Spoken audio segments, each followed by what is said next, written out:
They didn't call it a coup. They called it stabilization. The screens showed a podium flags and a man in a suit explaining why the country needed a firm hand. Next to him stood Homelander, smiling like a monument that had learned to breathe. The spokesperson talked about order, about security, about how democracy sometimes required protection from itself. What they announced wasn't policy. It was ownership. Supes were deputized. Hundreds of powered individuals granted authority to act as police, military, and judge rolled into one. The law stopped being text on paper. It became something that flew overhead and didn't need a warrant. Inside Vought Tower, another project went live. This one had no press conference, no hero reveal, no marketing deck. Just concrete walls, 3 feet thick armed guards who weren't allowed to speak to each other, and researchers in hazmat suits moving like they were defusing a bomb that had already gone off. The project name sat in classified files under a single word, Odessa. On paper, it was defense research. Biological threat containment. Strategic asset stabilization. Off-paper Vought was trying to turn a soup-killing virus into something reliable. Something you could store in a vault and pull out when negotiations broke down. Vought didn't believe in heroes. Vought believed in leverage. The facility sat below ground level, buried under subsidiaries and shell companies. The containment chamber at its center resembled an operating theater designed by someone who'd never seen a patient. Steel floors, transparent composite cells rated for small arms fire. Plasma conduits feeding into a cylindrical chamber that hummed like a damaged refrigerator. A technician monitored readouts on a screen that showed wavelengths nobody had named yet. Energy spiked. The hum climbed an octave. Another technician swore and adjusted a dial that did nothing. "Readings are off baseline," someone said. "Not panicked, just tired." "It'll stabilize," another voice replied. "Systems designed for fluctuation." The hum shifted again. Not louder. Different. Like a frequency that didn't belong in the spectrum. One of the guards looked up from his post. His hand drifted toward his sidearm, though he didn't know why. Then the air in the center of the containment chamber split. Not an explosion, not a breach, a crack. Reality folded along a seam nobody knew existed, and something fell through. The figure hit the steel floor hard enough to leave a dent. No fireball. No portal effects. Just a body dropping into a room that hadn't been expecting visitors. For 3 seconds, nobody moved. The figure stood. Male. Early 20s, maybe? Dark hair. A suit that might have been a superhero costume in another context, now torn at the shoulder and streaked with something that looked like burn residue. The cape hung in tatters. His eyes weren't glowing, weren't red, just cold. The kind of cold that didn't come from temperature. He looked at the researchers behind the glass. At the guards raising weapons. At the monitors displaying data streams about viral loads and compound degradation. Then his gaze fixed on the security camera in the corner. He didn't shout, didn't demand. Just asked a single question in a voice that sounded like he already knew the answer wouldn't satisfy him. "Who's writing this?" The head researcher hit the lockdown button. Blast doors slammed into place. Alarms screamed. Armed response teams mobilized from 3 floors up. Vaught's crisis protocol activated faster than most people could draw breath. Within 90 seconds, the stranger was sealed in a box designed to hold meta-human threats. Knockout gas flooded the chamber. Sonic disruptors engaged. Electromagnetic dampeners came online. The figure in the torn cape stood in the center of it all and didn't blink. One of the guards spoke into his radio. "Containment holding. Subject non-responsive to countermeasures." The head researcher stared at the monitors. Vital signs were readable. Human baseline elevated, but not critical. No radiation signature. No exotic energy emission. The sensors said they were looking at a person. The researchers knew better.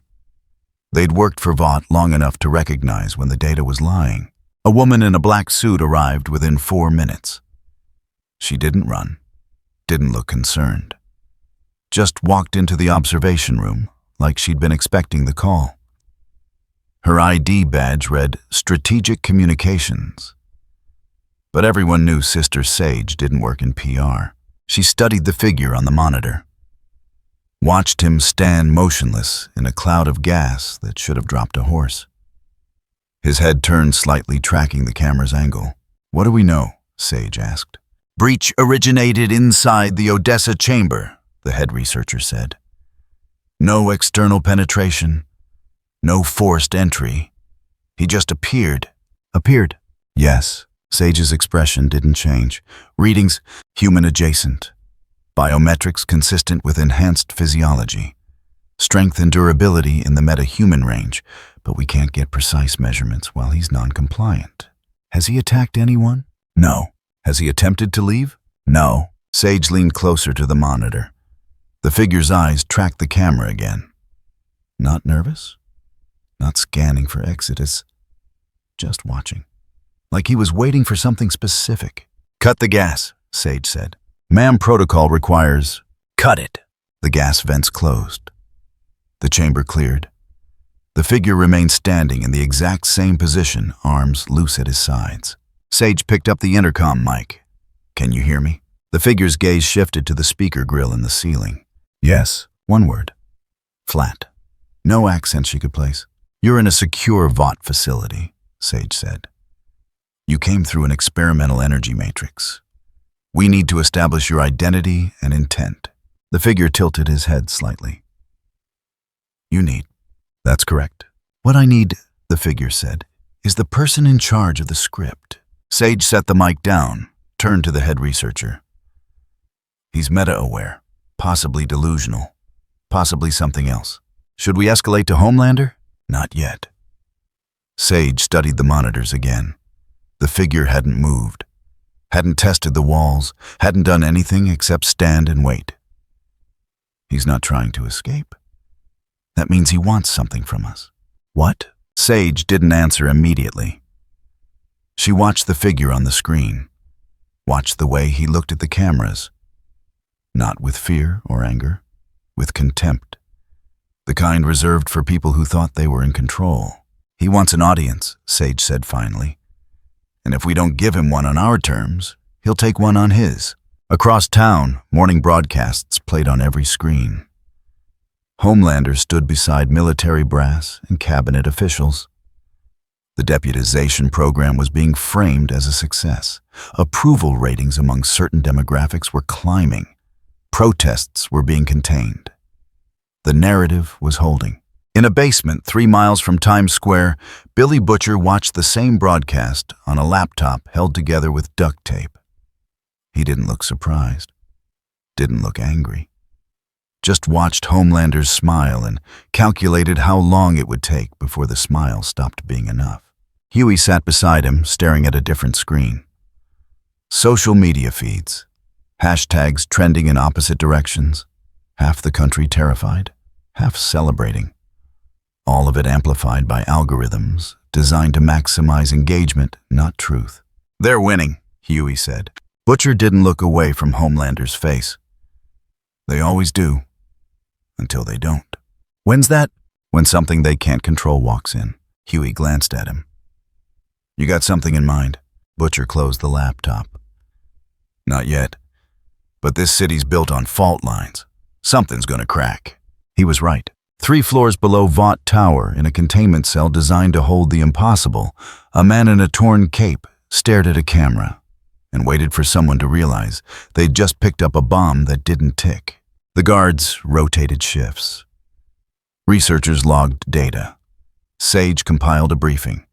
And in boardrooms insulated from reality by money and lawyers' executives, asked the only question that mattered to them. "Can we monetize this?"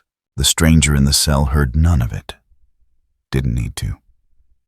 He'd been in enough worlds, enough versions, enough badly written stories to know exactly how this one worked. They'd try to own him, try to brand him, try to turn him into another piece of their system. And when that failed, because it always failed, they'd try to kill him. He'd been through this script before. On other Earths, in other timelines, with other people wearing capes and smiling for cameras while the world rotted underneath. The difference was, those worlds had actual heroes, people who believed the things they said.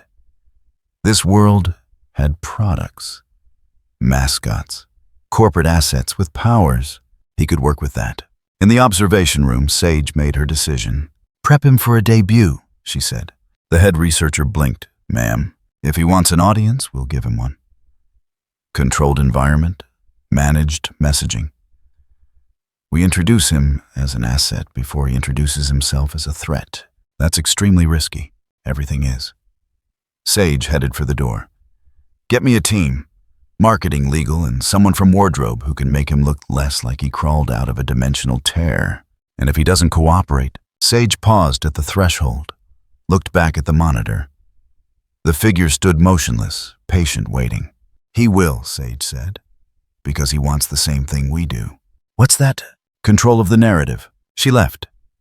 The door sealed behind her. The guards remained at their posts. The researchers returned to their monitoring. And in the containment cell, the stranger, who would soon have a name, Prime, they'd call him because it was short and tested well, allowed himself the smallest smile. Not because he was happy, not because he'd won, because they still thought this was a negotiation. Vaught's crisis response moved with the efficiency of a company that had buried bodies before breakfast. Lockdown protocols sealed the sublevel. Legal teams materialized like antibodies. A PR strategist arrived with 3 different cover stories, each calibrated for a different failure scenario. The guards who'd witnessed the breach signed NDAs backed by termination clauses that included criminal liability. Within 20 minutes, the event had been contained, classified, and assigned a project designation. They called him Prime. Short, clean, easy to trademark. The observation room filled with people who knew how to turn catastrophes into quarterly gains. A marketing lead pulled up demographic data. A risk assessor calculated liability exposure. A talent coordinator started drafting contract language for an entity they hadn't yet determined was human. Sister Sage stood apart from the cluster, watching the monitors. Prime hadn't moved since her last visit, hadn't tested the walls, hadn't made demands, just stood in the center of the cell like a man waiting for a bus he knew would be late. "Behavioral analysis?" Sage asked without turning. A woman in a Vought security uniform consulted a tablet. "Non-aggressive posture. No escape attempts. Tracking cameras consistently. Verbal responses minimal but coherent. Either extremely disciplined or genuinely unconcerned. Those aren't mutually exclusive." "No, ma'am." Sage tapped a finger against her thigh. Pattern recognition was her gift. She could see the shape of a problem before it finished forming. Right now, the shape bothered her. Prime wasn't acting like someone who'd been captured. He was acting like someone who'd arrived. A man in an expensive suit approached. Legal, probably. He had the posture of someone who billed by the minute. "We need to establish ownership and jurisdiction. If this individual came through our facility, there's an argument for corporate custodianship, but if he's a foreign asset or extra-dimensional entity, we're in murky territory." "He's not legal problem yet," Sage said. "He's a narrative problem. Meaning we don't know his story, and we can't sell something we can't explain." The marketing lead spoke up. "Can we position him as a new acquisition, a voluntary partnership? We've done hero rollouts before." "Those heroes wanted to be rolled out," Sage said. "He's different." "How?" Sage finally turned from the monitors. He asked who was writing. Not, "Where am I?" or "What do you want?" He asked about authorship. He's thinking in terms of narrative control, which means he's already several moves ahead of wherever you think this conversation is going. The room went quiet for 3 seconds. Then someone from operations broke it. "So what's the play?" Sage looked back at the monitor. Prime's head turned slightly. Not toward any specific camera, just adjusting his angle, like he could feel them watching and wanted them to know he knew. "We write faster than he does," Sage said. We introduce him on our terms and our context before he creates his own. We make him part of the system before he decides to break it. And if he refuses, Sage's expression didn't change. Then we make refusal look like cooperation. It's what we do. The containment cell had been upgraded since Prime's arrival. Not with more guns or thicker walls. With lighting. The fluorescent panels overhead had been replaced with full-spectrum LEDs, calibrated to filter ultraviolet, not enough to hurt. Just enough to limit. Vought didn't know about Krypton. Didn't know about solar radiation, or the specific frequency that turned an alien biology into something godlike. But they knew metahumans often had environmental triggers, and they knew that removing variables was cheaper than fighting them. Prime noticed. Of course he noticed. The light felt thin, processed, like drinking water that had been filtered until it forgot what rivers tasted like. He could function under it, could even access most of his abilities. But the edge was dulled. The reservoir wasn't filling the way it should. Clever. Incomplete, but clever. He remained standing. Conserving energy was instinct by now. He'd fought in dead universes, in spaces between realities where physics took coffee breaks. This was nothing. This was waiting. The door opened. Not the main blast door that stayed sealed. A side panel, human-sized. Sister Sage stepped through, flanked by two guards who looked like they'd been selected for their ability to not flinch. Prime didn't move, just watched her approach. She stopped 3 meters away. Professional distance, close enough to talk, far enough to run. "I'm Sister Sage," she said. "Strategic operations." Prime said nothing. "You've been here 6 hours," Sage continued. "You haven't eaten, haven't asked for water, haven't tried to escape. That suggests either you don't need those things or you're waiting for something specific." "Both," Prime said. Sage's expression was unreadable. "What are you waiting for?" "You to finish your pitch." She almost smiled. Almost. "You think this is a pitch? Everything here is?" Prime's gaze tracked past her to the observation window. "You people don't have conversations. You have auditions. So audition. Tell me what role you want me to play." Sage folded her arms. "You came through an experimental energy matrix in a secure facility. You're unidentified, uncleared, and technically in violation of about 40 federal statutes. The fact that you're standing here instead of in a black site is because we're choosing to treat this as a potential partnership rather than an incursion." "Partnership?" "Yes." Prime's laugh was brief, bitter. "You're going to try to own me, dress me up, put me on a stage, sell tickets to whatever story makes you the most money. Then, when I don't perform the way you want, you'll try to kill me." He tilted his head. "Am I close?" Sage didn't blink. "That's a pessimistic read. It's a pattern. I've seen it in 6 universes." The room temperature seemed to drop. One of the guards shifted his weight.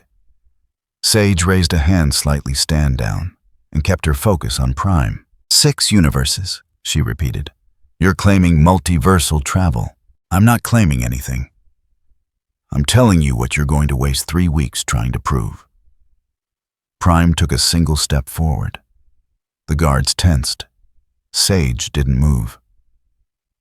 "Here's what's going to happen. You're going to run tests, build a profile, assign me a threat rating. Then someone in a corner office is going to decide I'm more useful as an asset than a prisoner. They'll offer me a contract, a team, a brand.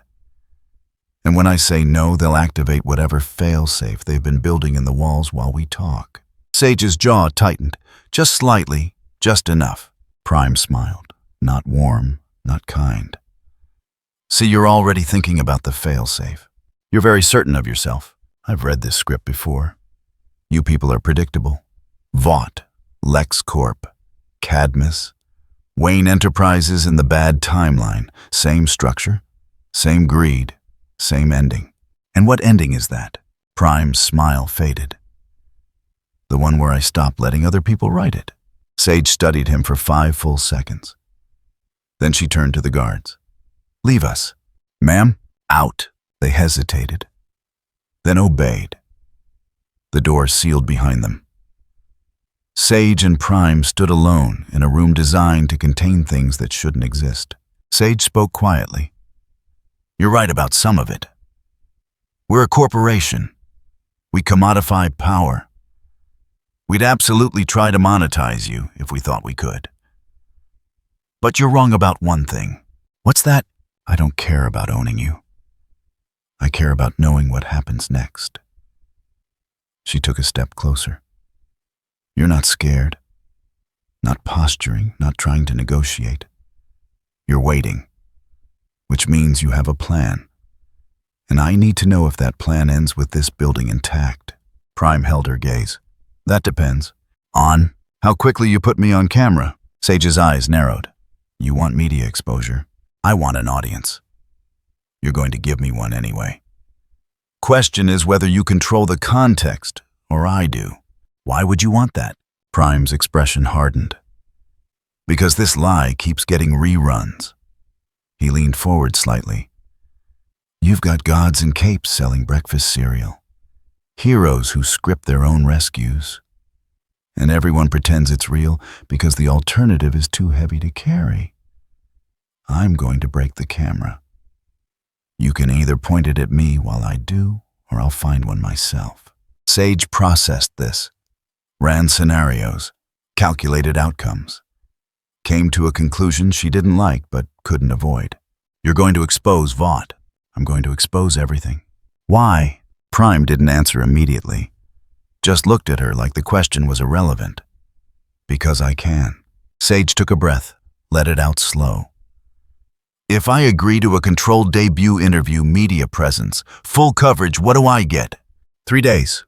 3 days of what? Cooperation. I play along. Hit my marks. Don't break anything you can't replace. After that, the script is mine. That's not a negotiation. That's a countdown. Prime didn't shrug, didn't smile, just waited. Sage stared at him. Ran the numbers again. Didn't like them any better. But she was pragmatic above all else. 3 days of control was better than 3 seconds. I'll need to clear it with leadership. You won't, Prime said. You'll authorize it yourself. Because you're smart enough to know that if this goes wrong, having it documented is the only way you survive the fallout. Sage's expression remained neutral. But something in her posture shifted. Recognition, maybe. Or respect for someone who'd already decided the outcome. We'll schedule a debut, she said. Tomorrow, prime time, full media. You'll follow the script we provide. For 3 days. For 3 days. Prime said nothing. Didn't nod. Didn't confirm. Just held her gaze until she understood that his silence wasn't agreement. It was permission. Sage turned toward the door. Stopped. What are you really? Does it matter? To me, yes. Prime looked at her. Through her. I'm what happens when someone realizes they're a character and decides to rewrite the ending. Sage left without another word. The door sealed. The guards returned to their posts. And in the observation room, analysts began drafting the story they'd tell the world about the hero who'd appeared from nowhere to save them. Prime stood alone in his filtered light and waited. Not because he believed them, not because he trusted their plan, but because every stage needed an audience. And once he had one, he'd make sure they couldn't look away. Above ground, in an office with a view of the city, and soundproofing thick enough to bury screams, a phone call was made. Authorization granted. Resources allocated. A debut was scheduled for the following evening. Tickets, metaphorically, were printed. Somewhere in Queens, Huey scrolled through news feeds and saw a cryptic Vought press release about a major announcement regarding national security. He showed it to Butcher, who read it twice and said nothing. In Vought Tower, Homelander stood in front of a mirror and practiced his smile. He'd been told about the new asset. told to be welcoming, told to share the spotlight. He hated it already. And 3 floors down in a cell that cost more than most houses, Prime closed his eyes and calculated exactly how long it would take to burn through 30 feet of reinforced steel if he needed to. Less than 4 seconds, he decided. He could afford to be patient. The debut was scheduled for 8 p.m. Eastern. Prime time in every sense. Vought's production team had 16 hours to build a miracle. They worked like surgeons, preparing for an operation they knew would fail. Set designers constructed a stage that looked spontaneous but cost 6 figures. Lighting technicians calibrated angles to make power look humble. A team of writers drafted talking points that sounded unrehearsed. Every element designed to create the illusion of authenticity while maintaining total control. The venue was Vought's main studio, the same space where Homelander had announced his support for martial law 3 days prior. Capacity 800. Guest list pre-screened. Security layered enough to stop a small war. Every attendee had been vetted, background checked, and required to sign documents that made photographing the event a felony. Nothing was left to chance. Everything was scripted. Sister Sage reviewed the plan from a control room that resembled a spaceship cockpit. Monitors covered 3 walls. Technicians manned stations with the focus of air traffic controllers. She'd been awake for 31 hours. Didn't show. Camera angles, she asked. Locked. We've got 8 feeds. Primary on the podium, secondary on Homelander, tertiary on audience reaction. Backup streams running through 3 separate servers. Cut protocol. Manual override on my command. Automated failsafe if we detect hostile content. 7-second delay on the broadcast feed. Sage nodded. The 7-second delay was standard for live events. Enough time to bleep profanity or cut away from wardrobe malfunctions. Tonight it was a fire break. If Prime said something they couldn't control, they'd have 7 seconds to stop it from reaching 30 million viewers. And if he goes off script physically, the security coordinator spoke up. Homelander's on standby. A-trains in the building. We've got non-lethal suppression ready to deploy. If he makes a move, we can flood the stage with concentrated ultraviolet in under 2 seconds. Sage remembered the filtered lighting in Prime's cell. Remembered how carefully they'd limited his solar exposure. It wasn't much of a weapon, but it might buy time. He won't make a move, Sage said. Not yet. He wants the cameras running. You sound certain. I am. He's not here to fight. He's here to talk. She turned to the production lead. Which is worse? At 7:45, Prime was escorted from his holding area. Not the containment cell they'd moved him to. Something that looked less like a prison. A green room with furniture and bottled water and a mirror that definitely wasn't one-way glass. The illusion of hospitality. He'd been given a new costume. Not the torn cape and scuffed suit he'd arrived in. Something cleaner, brighter, focus grouped. The colors were slightly off red that leaned orange-blue that looked digital, deliberate. Vought wanted him recognizable, but distinct. Familiar enough to feel safe, different enough to trademark. Prime wore it without comment, played along. 3 days, he'd said. This was day 1. 2 handlers flanked him as he walked toward the stage entrance. Professional, polite, armed. They didn't speak. Neither did he. Just footsteps on polished floors and the distant murmur of a crowd being warmed up by a hype man. Backstage, Homelander waited. He stood near the curtain, perfectly positioned to be seen checking his appearance in a monitor. The posture was casual. The tension underneath was not. He'd been briefed on Prime, told to be welcoming, told to share the moment. Homelander hated sharing. Prime stopped 3 meters away, studied him. Homelander met the gaze and manufactured a smile. Big night, Homelander said, voice smooth, practiced. A lot of people excited to meet you. Prime didn't return the smile. They're excited to watch you introduce me. The smile held. Barely. It's a team effort. No, it's a stage. You're just used to being the only one on it. Homelander's jaw tightened. The smile cracked at the edges. For a moment, something else showed through. Something that didn't belong on magazine covers. Then the mask slid back into place. We're going to do this together, Homelander said. Each word deliberate. You follow my lead. Smile when I smile. Answer the questions they give you. Simple. Prime's expression didn't change. You've done this before. Every week for 7 years. That explains the voice. You sound like you're selling something. Homelander's eyes flashed red. Just for a second. Just enough. Then a stagehand interrupted, clipboard in hand, headset crackling with instructions. 2 minutes. Mr. Prime, you'll enter from stage left after Homelander's introduction. Hit your mark. It's taped on the floor. Look at camera 3. Don't look at camera 1, that's the audience feed. When the MC asks questions, keep answers under 30 seconds. We're aiming for inspiration, not information. Prime listened, said nothing. The stagehand took this as compliance and hurried away. Homelander leaned closer, dropped his voice to something that resembled confidence sharing, but was actually a threat. Don't fuck this up. Vaught's giving you a shot most soups would kill for.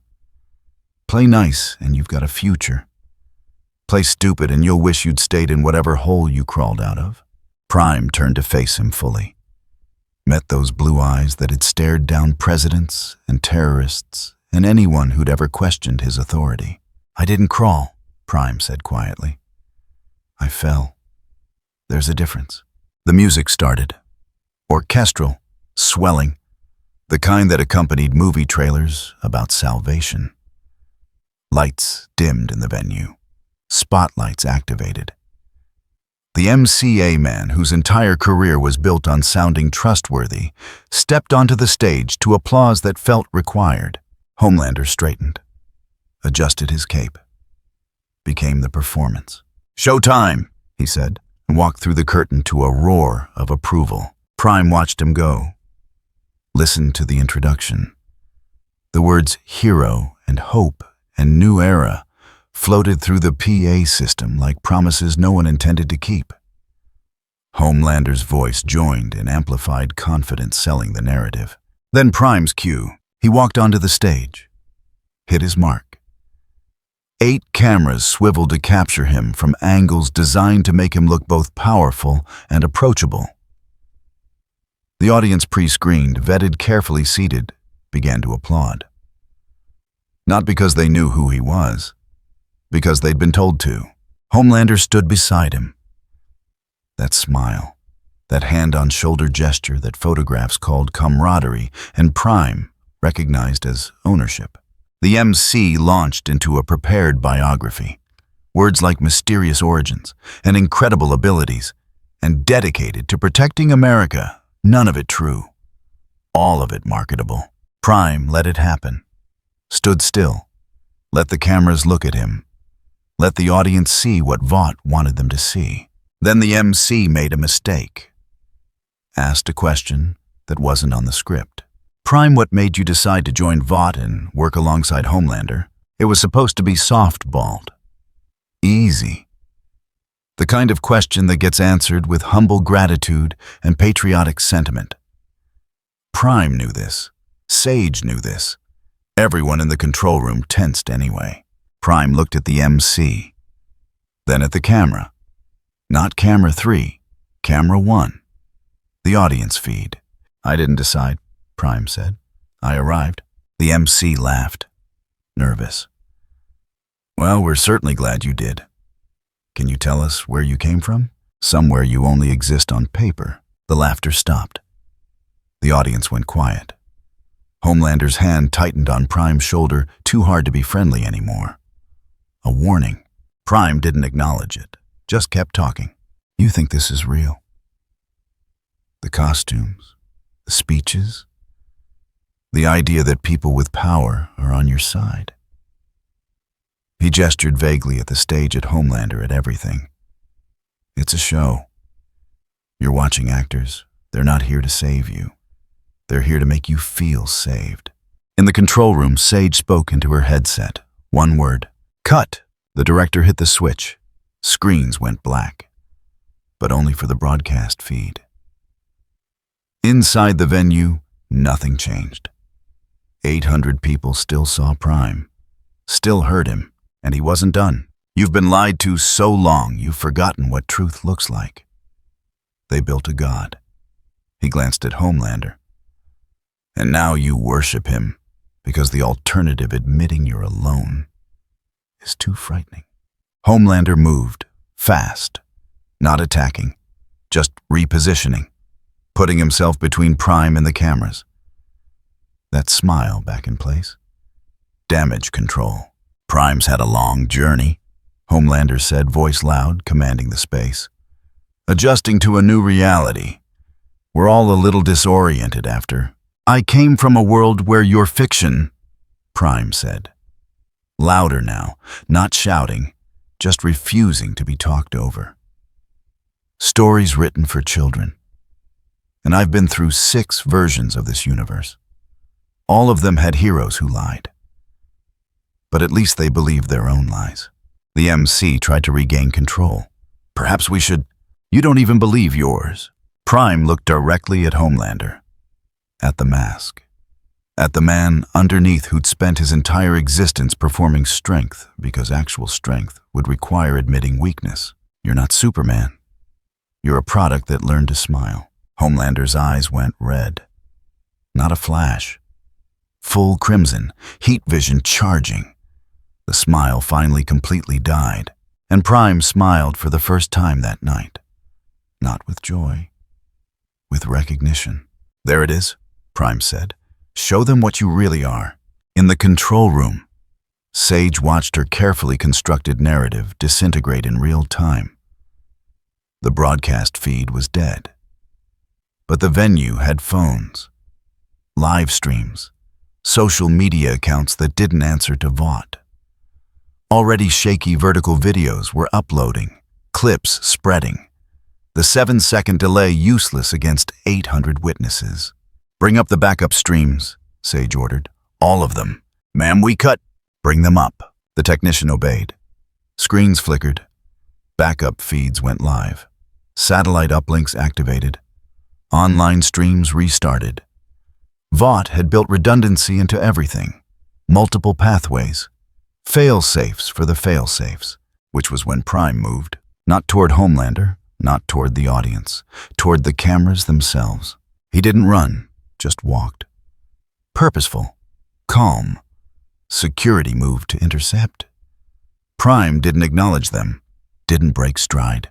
One guard grabbed his arm and found himself holding nothing as Prime accelerated through space faster than tracking could follow.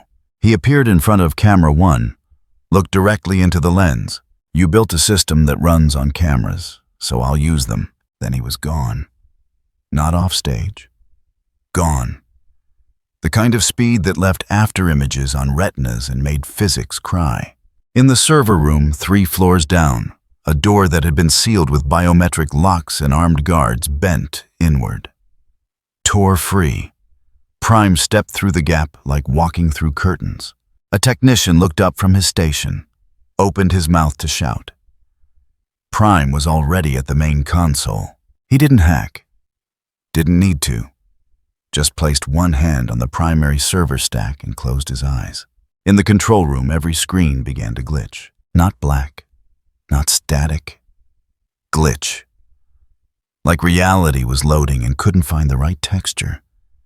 Images fragmented. Pixels bled. For 90 seconds, every VOD broadcast, every feed, every backup, every supposedly isolated system froze mid-frame. Sage watched it happen.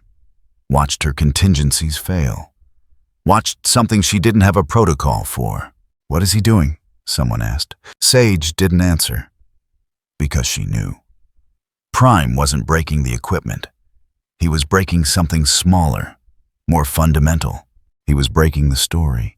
When the feeds came back online, they came back wrong. Broadcast signals were crossed with internal communications. PR footage overlaid with security camera feeds.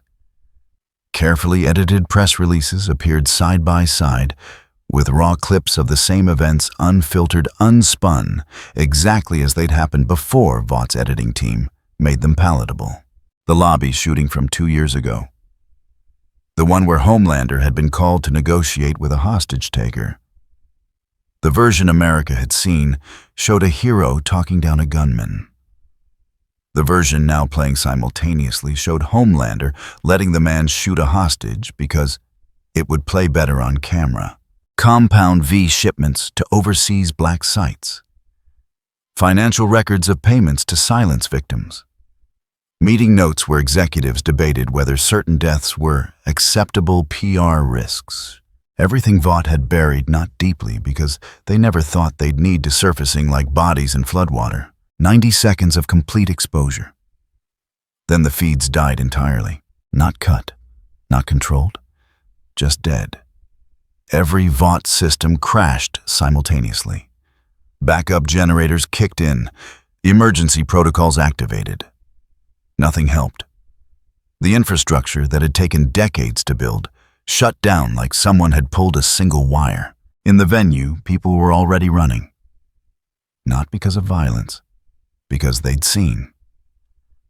For 90 seconds, the curtain had been torn away, and they'd glimpsed the machinery underneath. Some of them were crying. Some were reaching for phones. Some just stood frozen, trying to reconcile what they'd believed with what they'd witnessed. Homelander hadn't moved. Still stood on stage. Eyes still red. But directionless now. Because the cameras were dead. And without cameras, what was the point of the performance? Prime reappeared backstage. No fanfare. No dramatic entrance. Just there. Standing in the same spot he'd left. The handlers who'd escorted him earlier were gone. Fled or pulled to deal with the crisis. He was alone. Almost alone. Sister Sage stood 10 meters away. No guards, no backup. Just her and him and the sound of chaos bleeding through the walls. 90 seconds, she said. That's how long you gave us. That's how long I needed. To do what crash our systems you think that matters. We'll rebuild.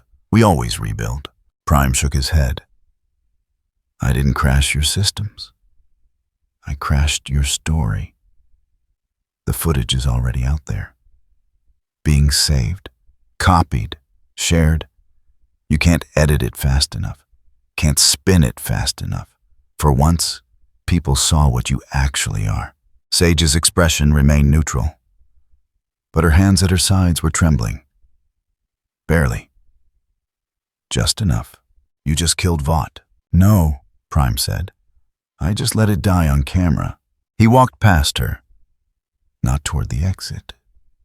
Toward the stage. Where Homelander still stood frozen in front of a dead audience, a dead broadcast, a dead narrative. Prime stopped at the edge of the curtain. Looked at the man who'd built his entire existence on being seen. You wanted me to follow your lead, Prime said. Watch. Then he stepped onto the empty stage. Homelander turned. Those eyes still glowing, still ready. You ruined everything, Homelander said. Voice raw, no performance left. No, I just showed them what was already ruined. Homelander's hands clenched. I'm going to kill you. Prime didn't flinch. You're going to try. The first punch came fast. Supersonic. Homelander had spent years holding back. Years controlling his strength because the cameras were always watching. Now the cameras were dead. He hit with everything. Prime caught the fist. Just caught it. Like catching a baseball. And for the first time in Homelander's life, someone looked at his power and wasn't impressed. The fight lasted 3 seconds. Prime didn't throw punches. Didn't need to. Just redirected. Homelander swung again. Prime twisted, let the momentum carry Homelander past him. Homelander's heat vision fired. Prime tilted his head. Let the beams cut through the stage backdrop instead of flesh. Then Prime grabbed Homelander's wrist, spun, and threw. Not hard, not angry, almost casual. Homelander flew backward through the set pieces, through the backdrop, through the rear wall of the venue. Crashed into a catering area with enough force to embed him 3 inches into concrete. Prime didn't follow. just stood there, waiting. Homelander pulled himself out of the wall. Costume torn, blood on his lip his own. Impossible. Nothing made him bleed. But there it was, red on his chin. Real. He touched it, stared at his fingertips. And something in his face broke that had nothing to do with physics. Prime watched him have that realization. Watched the god understand he wasn't one. "You're done," Prime said. Not cruel, just factual. Homelander's mouth opened. Closed. No words came, no quips, no threats. Just the sound of a man whose entire identity had just been dismantled in front of the only thing he'd ever cared about. An empty room. Prime turned away, walked off the stage, left Homelander there bleeding and silent and alone. In the control room, Sage stared at blank monitors and made a decision. "Mobilize everyone," she said. "Deputized soups, military assets, I don't care. Find him, contain him. Do it now." "Ma'am, the systems are still..."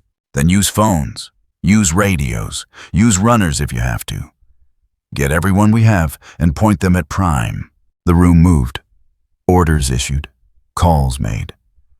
Within minutes, the largest coordinated soup manhunt in history began assembling. Sage knew it wouldn't work. Knew Prime had just demonstrated he could move faster than their infrastructure could track. But knowing something was futile and having alternatives were different problems. She had no alternatives, so she mobilized everything. Outside on streets still processing what they'd just witnessed through shaky phone footage and crashed broadcasts, people argued. Some refused to believe, called it fake. A hoax, special effects.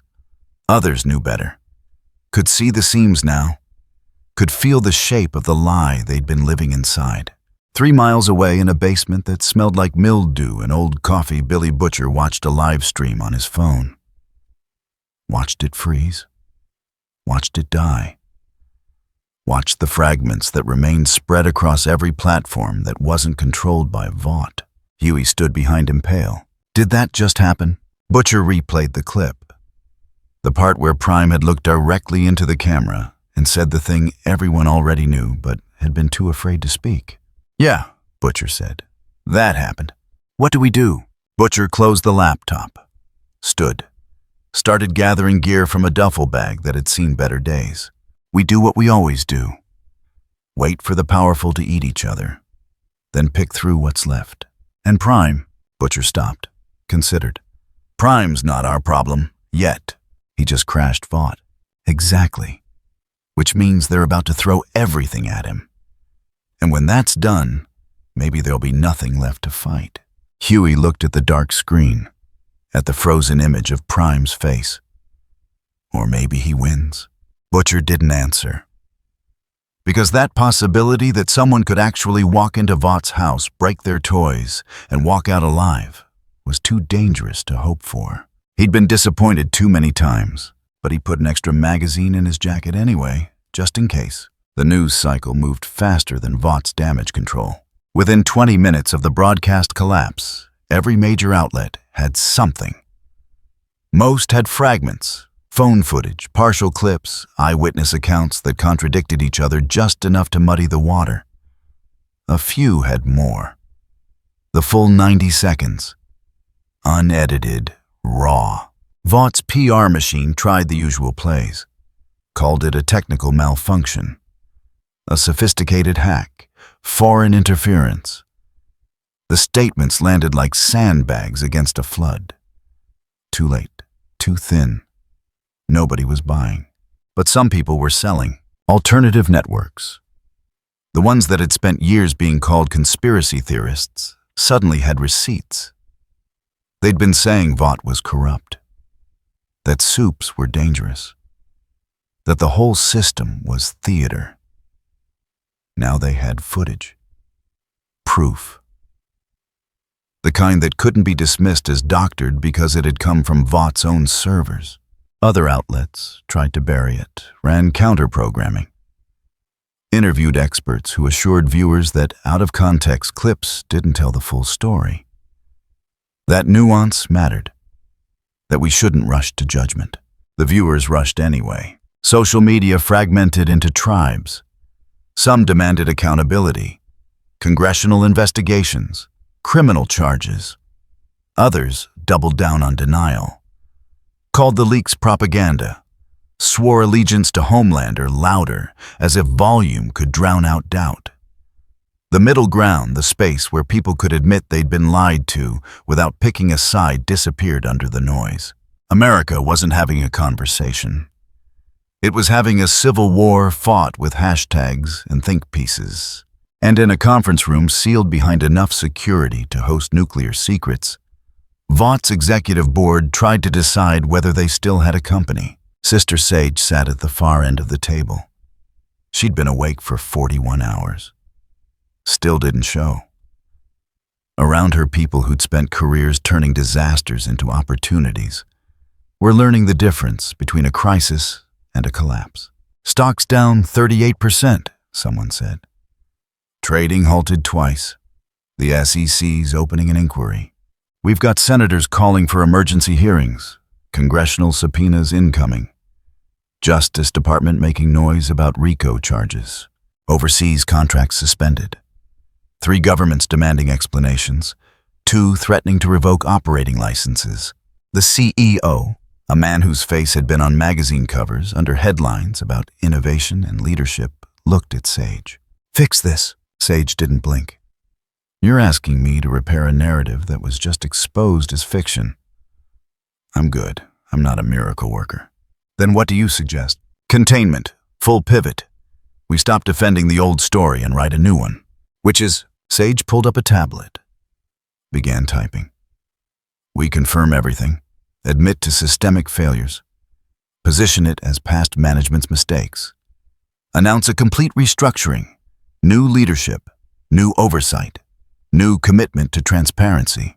The room went quiet. Someone finally spoke. You want us to admit guilt? I want you to control the confession. If we admit selectively, acknowledge enough to look honest, while burying the worst parts under bureaucracy, we can survive this. Maybe even leverage it. Leverage a catastrophe. Sage looked at him. It's what we do. The CEO leaned back. What about Prime? Prime's a separate problem. Right now, he's a symbol. Half the country thinks he's a whistleblower. The other half thinks he's a terrorist. We need to decide which narrative wins. And Homelander, Sage's jaw tightened. Just slightly. Homelander's compromised. He bled on camera, fought and lost. The myth is fractured. We can try to rebuild it, but that takes time we don't have. So we abandon him, we adapt him, reposition his image, make the vulnerability part of the story. Even gods can be hurt defending us. Turn the loss into martyrdom. Someone laughed, bitter. You think that'll work? I think it's the best option in a situation with no good ones. Sage set the tablet down. But first, we need to deal with Prime, because as long as he's loose, nothing else matters. He humiliated Homelander in 3 seconds. What makes you think we can stop him? Sage stood. I don't think we can stop him. I think we can define him. Right now, he's chaos, uncontained. People don't know what he is, so we tell them. She walked to the display screen, pulled up a map of Manhattan. Red dots marked locations of deputized soups. Blue dots showed military assets. We call this what it looks like. Terrorism, an attack on American institutions, a threat to national security. Then we mobilize everything martial law allows us to and turn the entire island into a kill box. You're talking about urban warfare. I'm talking about narrative warfare. Whether we catch him or not is irrelevant. What matters is that we're seen trying. Homelander A-trained every soup we've got on camera hunting Prime. The story stops being about what we hid. It becomes about what we're fighting. The CEO studied the map. Calculated. How much collateral are we willing to accept? Sage met his gaze. How much company do you want left when this is over? He didn't answer. Didn't need to. The silence was authorization enough. Sage left the boardroom. Activated her comm. Operations, this is Sage. Execute Protocol Shepard. Full deployment. Authorization code Sierra 7 Black. Protocol Shepard had been designed for worst-case scenarios. Soup gone rogue in a populated area. Asset turned hostile. Containment failure. It mobilized every resource Vought had and treated the target zone like enemy territory. Within minutes, the machine started moving. Homelander received the call in his penthouse. He'd been there since the fight. Sitting in darkness, staring at nothing. The blood had dried on his lip. He hadn't cleaned it. Kept touching it like confirming it was real. The voice on the phone was Sage's. Calm, professional. Giving orders like the world hadn't just ended. We need you operational. Prime's priority target. Full authorization to engage. No restrictions. Homelander's voice came out hollow. He made me bleed. I know. Nobody makes me bleed. He did. And now you're going to make him regret it. Sage's tone sharpened. But not alone. Not like before. This is coordinated. Strategic. You follow the plan. I don't follow. You do now. Because if you go rogue again, I can't protect you. The footage is everywhere. You're one more failure away from being the villain in this story. So you're going to work with a team, follow tactical, and show America that you're still their protector. Understood. Homelander's hand tightened on the phone. Cracked the casing. Where is he? Unknown. Last confirmed sighting was the venue. Security footage shows him leaving on foot, heading north. That was 43 minutes ago. I'll find him. You'll wait for coordination. A train's en route. Black Noir's being pulled from West Coast operations. We're assembling everyone. When we move together. This isn't about winning a fight. It's about showing control. The call ended. Homelander sat in the darkness for another 30 seconds. Then stood. Walked to the mirror. Looked at himself. The costume was torn. Face bruised not much, but enough. The blood still visible. He tried to see himself the way the cameras used to. The way the crowds did. Couldn't find it. Just saw a man in a Halloween costume who'd been punched. His reflection looked back. Weak, breakable, human. He put his fist through the mirror. On the streets below New York was learning what martial law felt like when you added superpowers. Police checkpoints appeared on major intersections. National Guard trucks rolled through neighborhoods that hadn't seen military vehicles since parades. Helicopters circled with spotlights sweeping rooftops. And above it all, soups. They flew in patterns. Grid searches, visible, deliberate. A train ran routes at speeds that made pedestrians jump. Starlight hovered at intersections, scanning crowds. Compliance mandated under emergency powers, her parole conditions weaponized into deployment. Others, C-listers whose names nobody knew, but whose powers were photogenic, positioned themselves where cameras could catch them looking vigilant. It was theater. Professional. Coordinated. The message was clear. You're safe, we're in control. The threat is being handled. The subtext was clearer: comply or become part of the problem. Most people stayed inside. Watched through windows. Filmed on phones. The footage spread. Comparisons drawn. This is what protection looks like versus this is what occupation looks like. The difference depended on which channel you watched. Huey saw it from a rooftop in Queens. He'd climbed up to get better reception. His phone kept cutting out. Networks overloaded. Everyone trying to upload their take on the situation simultaneously. Annie Starlight flew past 2 blocks over. He watched her. Wondered if she knew he was there. Wondered if she'd stop if she did. Wondered what he'd say if she asked what he was doing. Watching the end of the world, probably. The voice behind him wasn't surprising. Butcher moved quiet when he wanted to. She looks tired, Huey said.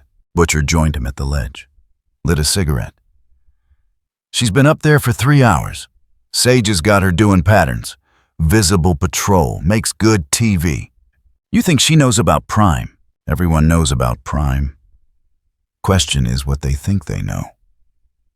Butcher exhaled smoke. Half the country thinks he's a hero. Other half thinks he's worse than Homelander. Both sides are wrong, but that's not the point. Point is Vought's doing what they always do. Can't kill the truth, so they're burying it under better lies. This whole deployment, he gestured at the soups overhead, isn't about finding Prime. It's about making people think they're trying. Huey watched another helicopter pass. What if they do find him? Then we learn whether he's actually what he claims to be, or just another soup with a god complex. Butcher flicked ash. Either way, it's going to be loud. The radio at Butcher's hip crackled. MM's voice rough with static. You seeing this? Seeing what? Check the news. Real news, not Vought's feed. Butcher pulled out his phone. Found a stream from an independent journalist. The feed was shaky but clear enough. Downtown Manhattan. Canal Street. Emergency services everywhere. And in the middle of it, Homelander. He wasn't flying. Wasn't posing. Just standing in the intersection, head turning like a predator tracking scent. People gave him distance. Wide distance. The cameras caught his expression. Nothing performative about it. Just rage barely contained under discipline. He's hunting, MM said through the radio. No. Butcher replied, watching closer. He's bait. Huey looked at him. What? Sage is playing chess.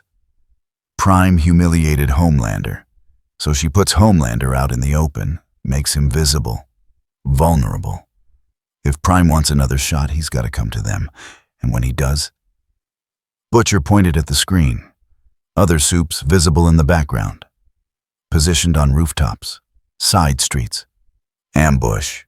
That's insane. Prime already beat him, which is why it might work. Pride's a weapon. You just gotta aim it right. The feed cut to aerial footage. More soups converging. A-train zipped through frame. Black Noir materialized on a rooftop. Others whose names scrolled across the bottom of the screen.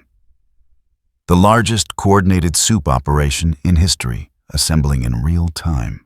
Huey's phone buzzed. Text from Annie. Short. Stay inside. It's about to get bad. He showed it to Butcher. She always did have good instincts. Butcher stubbed out the cigarette. Come on. We're not watching this from a rooftop. Where are we going? Closer. If Prime shows up, I want to see what he does when there's nowhere to run. They climbed down. Grabbed gear. Moved toward the sound of helicopters and the glow of spotlights turning night into a stage. Downtown Homelander stood in his intersection and waited. Sage's voice in his earpiece giving updates. Positions, distances, tactical information he didn't care about. He just wanted Prime to appear. Wanted another chance. Wanted to erase the memory of being thrown through a wall like garbage. The street was evacuated. Civilians cleared. Just him and the team and cameras everywhere. Broadcasting to millions. Redemption in high definition. A-train stopped beside him, breathing hard.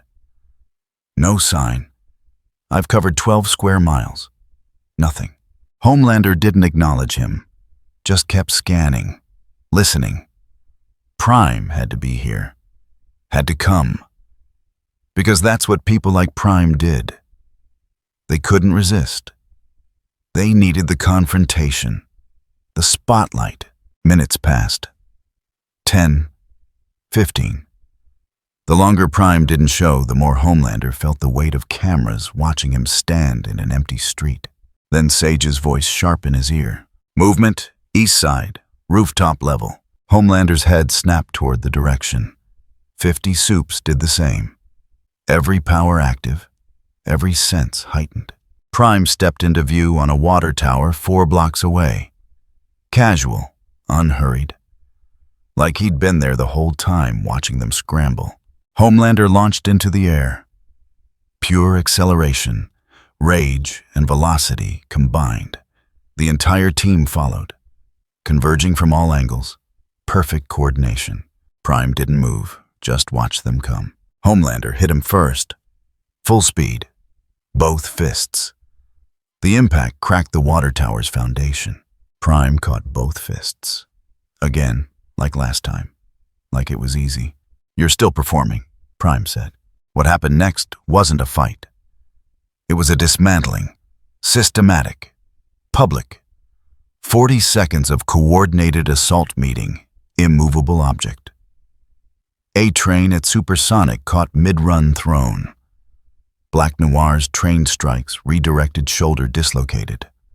The flyers converging batted away like insects.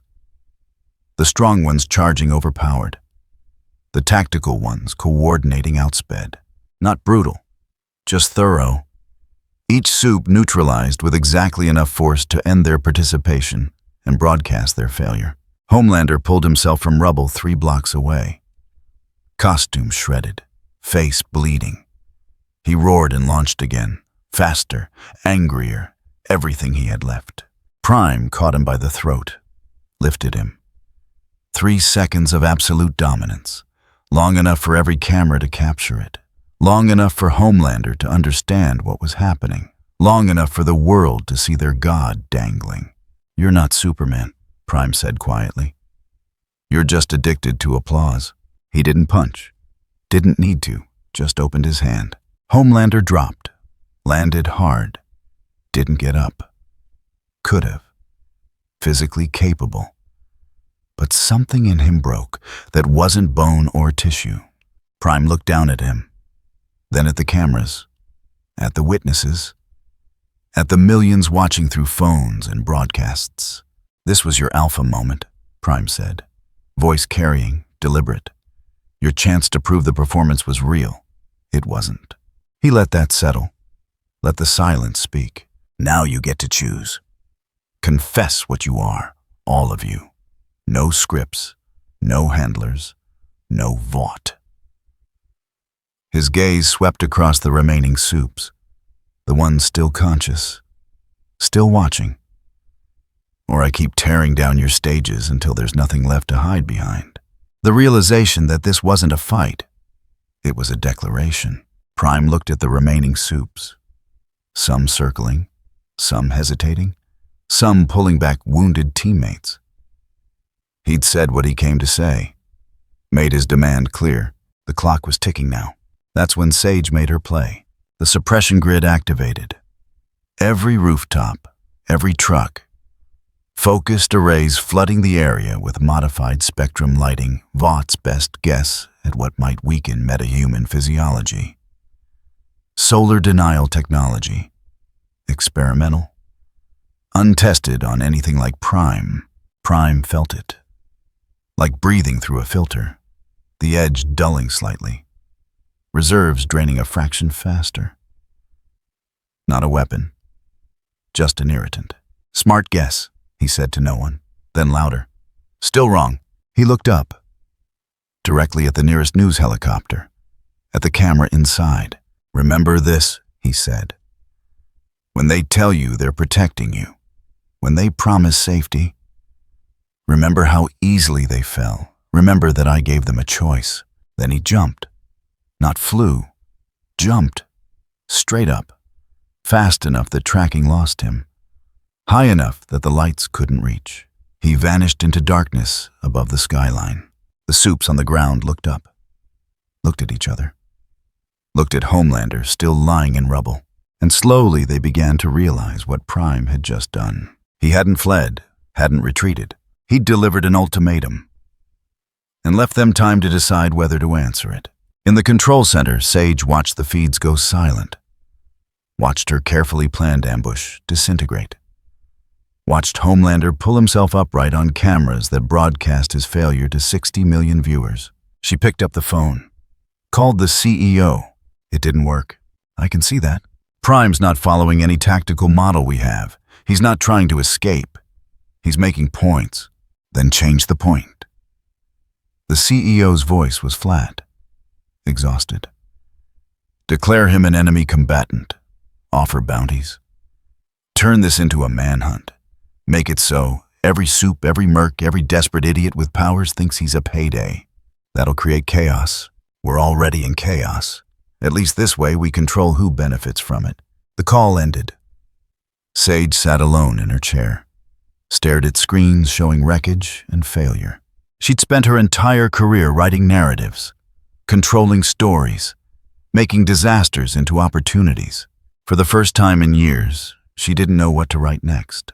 On a rooftop 12 blocks from the ambush site, Prime landed.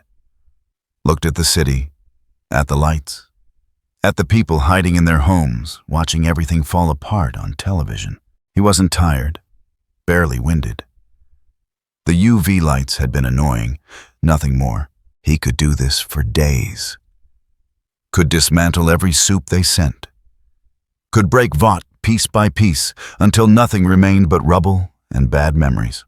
But that wasn't the script he wanted. He pulled out the small device he had taken from Vaught's server room. A portable transmitter. Crude, but functional. 3 days, he'd told Sage. This was day 1. 2 more days until the real message. The footage didn't stop spreading. Vought killed it on their platforms.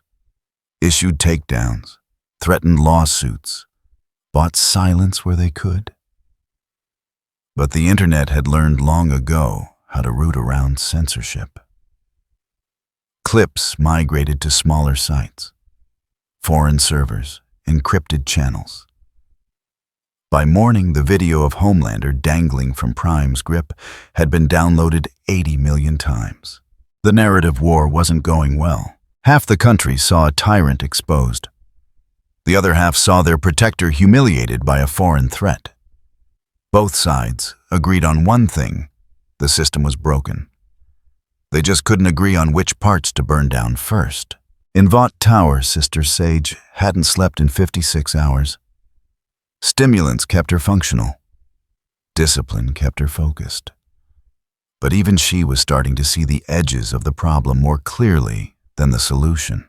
The executive board had given her one directive: contain Prime before the congressional hearings began. 3 days until subpoenas arrived. 3 days until senators with cameras would demand answers Vought couldn't provide. Sage stared at tactical displays. Red dots representing soup assets. Blue for military, green for private contractors. All of them worthless against a target who treated physics like a suggestion. Status on the grid, she asked. A technician responded without looking up. 30% of the solar denial arrays are damaged. Prime's exit trajectory took out 6 installations. We're rerouting power to functional units. Won't matter. He barely noticed them. Then what do we do? Sage didn't answer immediately. Ran calculations. Discarded options. The problem with fighting someone stronger was that strength wasn't the answer. Strategy was. And strategy required understanding what your opponent wanted. Prime wanted an audience, wanted confession, wanted soups to admit they were frauds on camera. That was leverage. Twisted leverage, but leverage nonetheless. Pull up demographics on Prime's support base, Sage said. Screens changed. Polling data, social media sentiment analysis, geographic distribution. The numbers told a story. Prime's highest approval ratings were in demographics that already distrusted Vought. Urban centers, young voters. Communities that had been watching soups fail them for years. But there were gaps. Suburban families, religious conservatives, anyone invested in the idea that heroes were real and good and worth believing in. Those demographics still sided with Vought, barely. The margin was thin and getting thinner. We need to shift perception, Sage said. Right now, Prime looks like a whistleblower with powers. We need him to look like a threat. How? Sage pulled up a map of Manhattan, highlighted a residential district, middle class, diverse, lots of families. The kind of place that photographed well and polled even better. We bait him into a populated area, make him fight near civilians. When collateral happens, and it will, we make sure every camera catches it. We stop trying to beat him physically. We beat him optically. The room went quiet. Someone finally spoke. You want to use civilians as bait. I want to use context as a weapon. Prime's been picking his battlegrounds, controlled environments, empty stages. This time we choose the field. We make it messy. We make it look like he doesn't care who gets hurt. And if people actually get hurt, Sage met the technician's gaze, then we have better footage. The plan went operational within 2 hours. 50 deputized supes deployed across lower Manhattan, not in formation, not coordinated, scattered, visible, making themselves targets, daring Prime to come at them in spaces where fighting would have consequences. News helicopters circled. Ground crews positioned themselves at key intersections. Vought didn't announce what they were doing. Didn't need to. The deployment spoke for itself. We're ready. We're watching. We're protecting you. The subtext was darker, but unspoken. Please let something happen on camera. Homelander was part of it. Sage had insisted. Not because he was useful, he'd barely spoken since the last encounter, but because his absence would be noticed. So he flew patterns over residential blocks, laser-focused and silent, a hunting dog that had been kicked but not broken. Ryan flew beside him. That had been Sage's addition. Homelander's son. Young, powerful, photogenic in the way that made people feel protective. If Prime attacked near Ryan, if a child was threatened, the optics shifted immediately. Didn't matter what Prime was fighting for. Endangering a kid made him the villain. Ryan didn't want to be there, hadn't wanted to be included.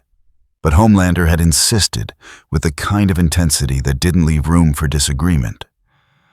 So Ryan flew patrol routes and tried not to think about Grace Mallory. About the accident. About the blood. He'd killed someone. Not on purpose. Not meaning to. But the woman was still dead. And no amount of Homelander's reassurances could make Ryan believe it wasn't his fault. Now they wanted him to fight again. To use his powers. To be the symbol his father kept insisting he was destined to become. Ryan didn't feel like a symbol. He felt like a weapon someone else kept loading. 3 blocks away on a rooftop with a clear sightline to the deployment zone, Prime watched the trap assemble. He'd expected this. Sage was smart. Predictable in her intelligence. She'd figured out that beating him physically was impossible, so she'd pivoted to narrative warfare. Make him the aggressor, make him dangerous, make the cost of his crusade visible and bloody. It was textbook. It might even work if he cared about public opinion. He didn't, not really. Public opinion was just another story people told themselves to avoid harder truths. But he did care about one thing: clarity. And what Sage was doing using civilians as props in a PR war was the opposite of clear. Prime had given them a choice. Confess or be exposed. They'd chosen option 3. Make it look like confession didn't matter, because the alternative was worse. He could walk away. Let them have their trap. Let them patrol empty streets and declare victory when he didn't show. But walking away meant leaving the narrative in their hands. Meant they could write him as the coward who attacked once and fled. That wasn't acceptable. He watched Homelander's flight pattern. Watched Ryan beside him. The boy looked uncertain, uncomfortable. Like someone who'd been told he was playing a part, but hadn't been given the script.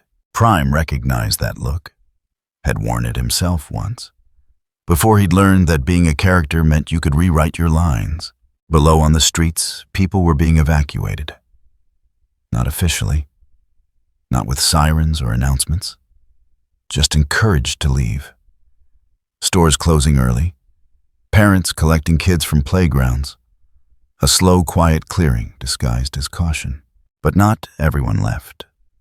Some stayed, filming, documenting, waiting for something to happen because human nature couldn't resist watching disasters unfold. Prime made his decision. He stepped off the rooftop. Didn't jump, didn't fly, just dropped. 12 stories in 3 seconds. Landed in the middle of the intersection Sage had marked as primary deployment. The impact cracked pavement, set off car alarms, made pedestrians scatter, and every camera in a 4-block radius turned toward him. Homelander saw it first. Broke from his pattern. dove toward the intersection with speed that left a sonic boom behind. Ryan followed, hesitant but obedient. They landed 30 meters from Prime. Homelander in front, Ryan behind. The positioning deliberate, protector and protected. Father and son, heroes guarding the innocent from the threat. Prime looked at them. At Homelander's clenched fists. At Ryan's uncertain posture. At the cameras on every corner capturing this staged confrontation. Putting the kid on the board, Prime said. Not to Homelander, to the cameras. That's low, even for you. Homelander's voice was tight, controlled. Ryan's here because he wants to help protect people. Ryan's here because you dragged him. Look at his face. He doesn't want this. Ryan flinched. Just slightly, enough to confirm it. Don't talk to my son, Homelander said. Why, afraid he'll hear something true. Prime took a step forward. Homelander tensed. Ryan stepped back. You're using him, same way Vought uses you. Another prop, another piece of the performance. Shut up. He killed someone, didn't he? Prime's gaze shifted to Ryan. I can see it. The weight.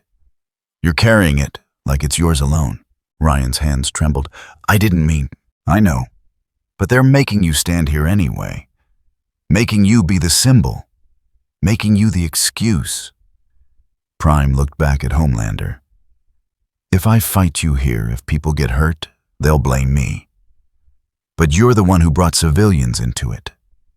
You're the one who put your son on the board. Homelander's eyes flashed red. You don't get to judge me. I'm not judging. I'm reading the script. You're using Ryan as a shield. If I attack, I'm the monster who endangered a child. If I leave, you declare victory. It's a good trap. Sage designed it well. Around them, other Suppies began landing. A-Train, Starlight, Black Noir, a dozen others, forming a perimeter, cameras catching every angle. Prime addressed them all, not shouting, just speaking loud enough that every microphone picked it up. She put you here hoping I'd tear through you in front of witnesses, hoping collateral damage would make me the villain. That's the play. You're not soldiers, you're bait. Starlight spoke up, first time she'd addressed him directly. And what are you? A liberator. A truth teller. You've hurt people, destroyed infrastructure. You talk about exposure, but all you've done is break things. I've broken the illusion. You're still standing inside it, pretending there's a difference. There is a difference. We're trying to help people. You're trying to help Vought. There's video evidence of you enforcing their agenda under martial law. You're as complicit as the rest. Annie's jaw tightened. I'm here because if I'm not, they'll find someone worse to take my place. Then leave, walk away. Stop giving them your face to hide behind. And let this city burn. It's already burning. You're just standing in the smoke, pretending it's fog. The exchange was being recorded. Broadcast. Shared. Every word becoming ammunition for one side or the other. Sage was probably loving this. Debate made good television. Made Prime look philosophical instead of threatening. Made him human. That was dangerous. Humans could be reasoned with, negotiated with, defeated with words. Prime needed to be something they couldn't negotiate with. He turned his attention back to Ryan. The boy who'd been used as a prop in his father's psychodrama. Who'd killed someone and been told it was necessary. Who stood there looking like he wanted to disappear. You don't have to be here, Prime said to him. Gentle, almost kind. This isn't your fight. You didn't choose it. Ryan looked at his father, at Prime, at the cameras. Ryan. Homelander cut in. Warning, authority. Don't listen to him. Why, afraid of what he'll say or afraid of what Ryan will hear? Homelander moved. Fast. Grabbed Prime's shoulder. Meant to throw him. Meant to reassert dominance. Meant to show Ryan that Prime wasn't untouchable. Prime didn't move. Just stood there. Let Homelander try. Homelander pulled, strained, used everything he had. Prime's shoulder didn't shift a millimeter. "You're performing again," Prime said quietly. "Still trying to prove you're strong. Still addicted to being seen." Homelander let go, stepped back. Something in his face cracked. Not anger. Desperation. The realization that nothing he did mattered because the audience already knew he'd lost. Prime looked at Ryan again. "Walk away. You don't owe them your pain." Ryan hesitated, looked at his father, at Prime, at the assembled soups and cameras, and the weight of expectations pressing down from every direction. Then he lowered himself to the ground, slowly, carefully, not flying away, not fleeing, just stepping out of the sky, taking himself off the board. Homelander's hand shot out. "Ryan." "I don't want to fight," Ryan said, voice small, shaking. "I don't want to hurt anyone else." "You won't. We're protecting." "I killed someone, Dad." Ryan looked at him, eyes wet. "I killed her, and you told me it was okay. But it wasn't. It's not." The cameras caught everything. The confession, the tears. The moment a child refused to be a weapon anymore, Homelander stood frozen. Couldn't reassure him. Couldn't comfort him. Couldn't do anything but watch his son step away from the narrative Homelander had built. Prime turned, walked toward the edge of the deployment zone, not running, not fighting, just leaving. Because the point had been made. Ryan had chosen silence over performance, had chosen honesty over script, and in doing so had proven Prime's entire argument. They were all characters. But some of them were starting to remember they could refuse their lines. Homelander didn't follow, didn't try to stop him.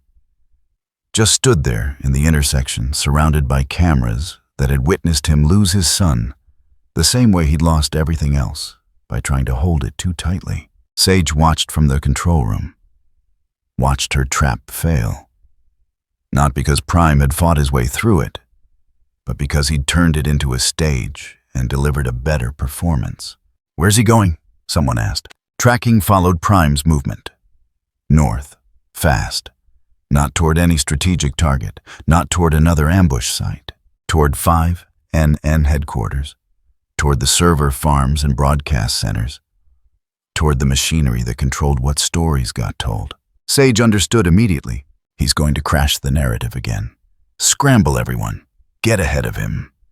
If he reaches those servers, what do we do? Sage pulled up emergency protocols, fail-safes, backup systems, all the redundancy they'd built after the last crash.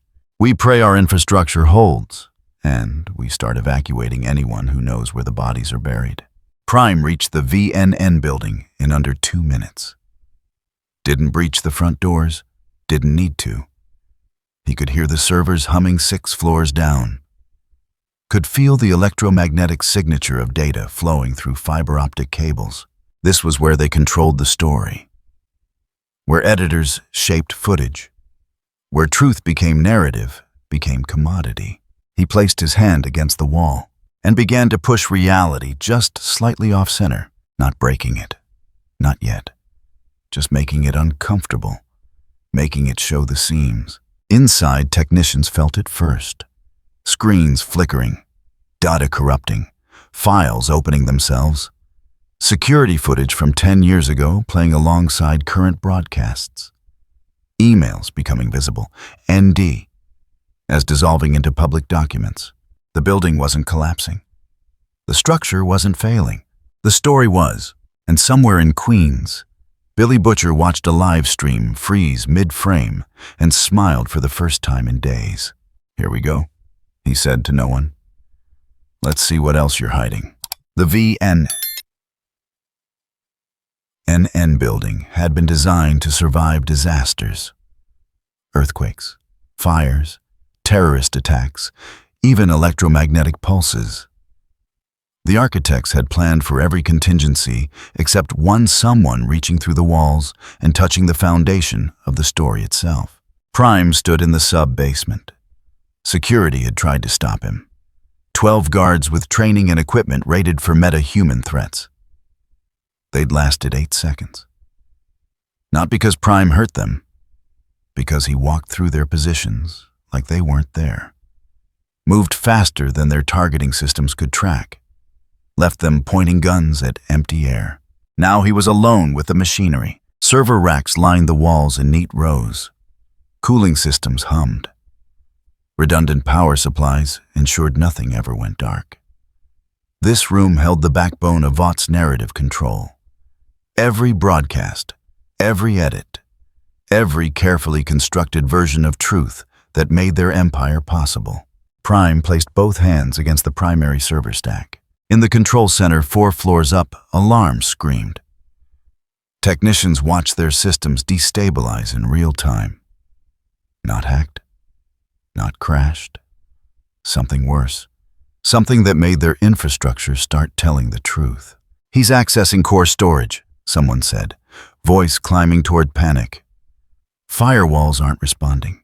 Encryption's just opening. Sage stood behind them, watching, calculating options that didn't exist. It's not breaking firewalls. He's breaking the assumption that deleted means gone, forcing the network to remember what it tried to forget. Can we shut down the grid manual kill switch? We'd lose everything. All broadcasts, all backups. It'd take weeks to restore. Do it anyway. The technician reached for the switch, hesitated. "Ma'am, if we go dark now, we're already dark. He's making us broadcast what we've been hiding. I'd rather have silence than confessions." The switch flipped. Power died throughout the building. Emergency lighting kicked in. Generators roared to life in the basement.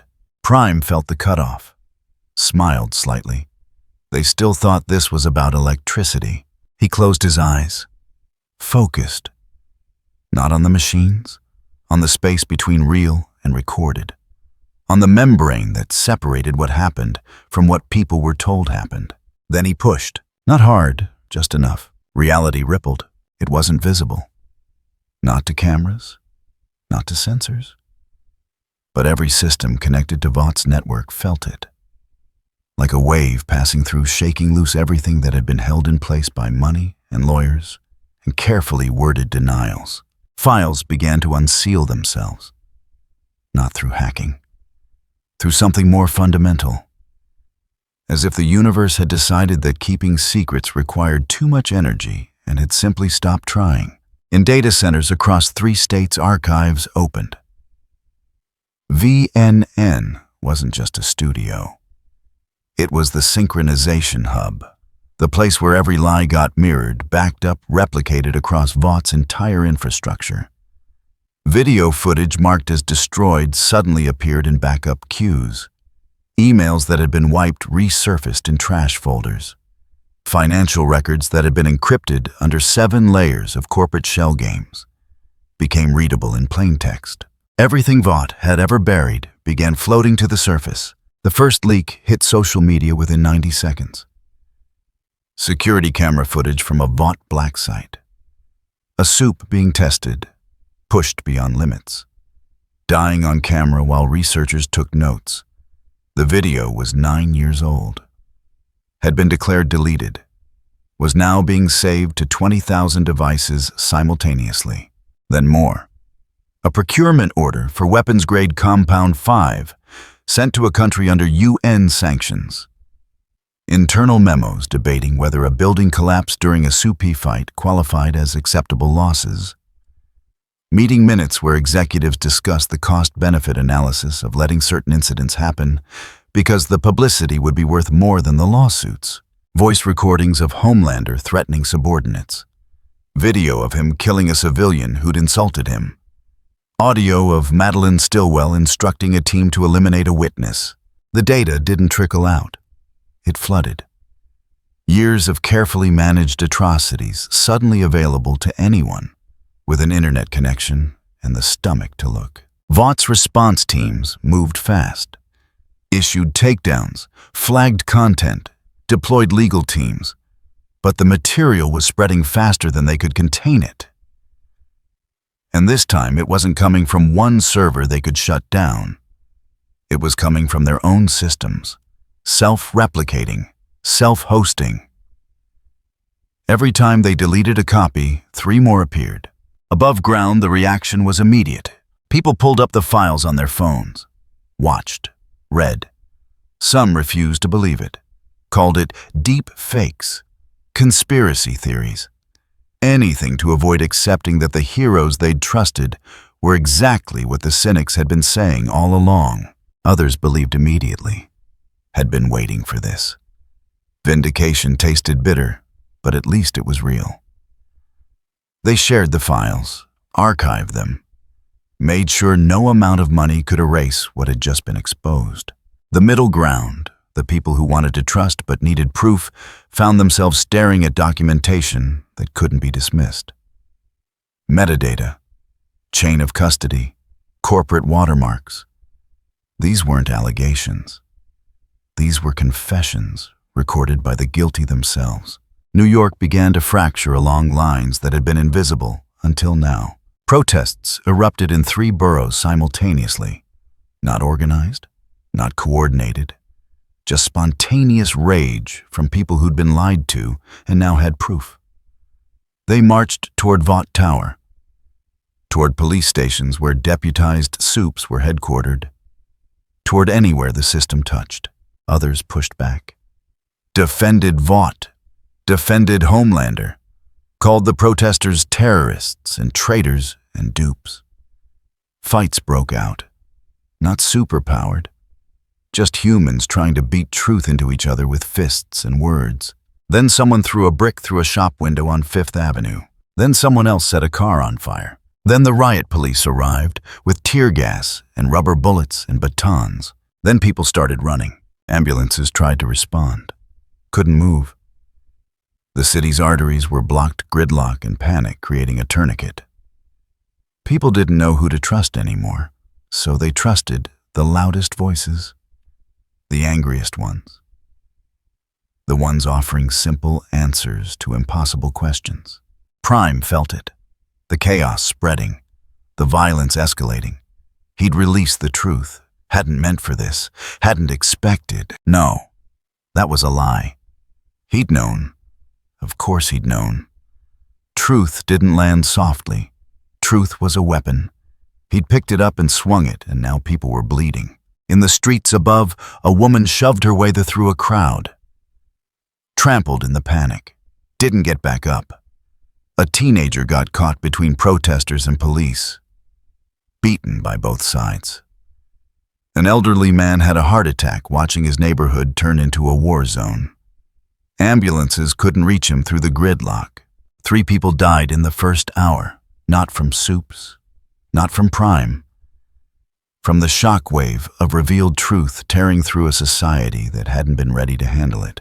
Prime stood in the server room, hands still against the machinery, feeling the weight of what he'd just done. For a moment, just a moment, something that looked like regret crossed his face. The kind someone shows when they realize the cost of being right. He stopped. Let the sentence die, because finishing it would be a lie. He had meant to. Maybe not the specific casualties, not those exact people. But he'd known that breaking the system would break people who'd been living inside it. Had known and done it anyway because truth mattered more than their comfort. That's what he told himself. That's what he needed to believe. But standing there listening to sirens and screams filtering down through 6 stories of concrete, the justification felt thinner than it should. He pulled his hands away from the servers. The damage was done. The files were loose. Nothing could put them back now. He'd succeeded. This was victory. It felt like ashes. Prime walked toward the stairs. The building was empty now, evacuated during the chaos. He could hear helicopters overhead. Police response. Military, probably. All of them too late to stop what had already started. He emerged onto the street to a city tearing itself apart. Fire on 3 corners. Smoke rising. People running in every direction. Some toward safety, some toward confrontation. A car overturned, windows smashed, the sound of something that might have been gunshots echoing between buildings. This was exposure. This was transparency. This was everything Prime had been demanding. And it looked like the end of the world. A news helicopter swept past, camera pointing down, broadcasting the chaos to anyone still watching. Prime looked up at it, at the lens, at the millions of people on the other side of that feed. He could apologize, could tell them this wasn't what he wanted, could try to walk it back. But that would be weakness. That would be admitting the truth could be wrong. And if truth could be wrong, then everything he'd done was just another brand of destruction dressed up in self-righteousness. So instead, he hardened. Let the regret freeze over. Let it become something colder. You built a world on lies, he said. Not loudly, just clearly, knowing the microphones would pick it up. This is what happens when the diet ends. He let that sit. Let the cameras record his face. No apology there, no remorse, just certainty. You could have confessed. You chose this. Then he moved. Not away. Toward the densest part of the chaos. Where protesters met police lines. Where the violence was hottest. He wanted them to see him. Wanted them to understand that he wasn't hiding from what he'd caused. That he owned it. That he'd do it again. Protesters saw him first. Some cheered. Thought he was on their side. Their liberator. The one who'd expose the truth and set them free. They raised phones, filmed him, thanked him. Others saw the destruction and blamed him for it.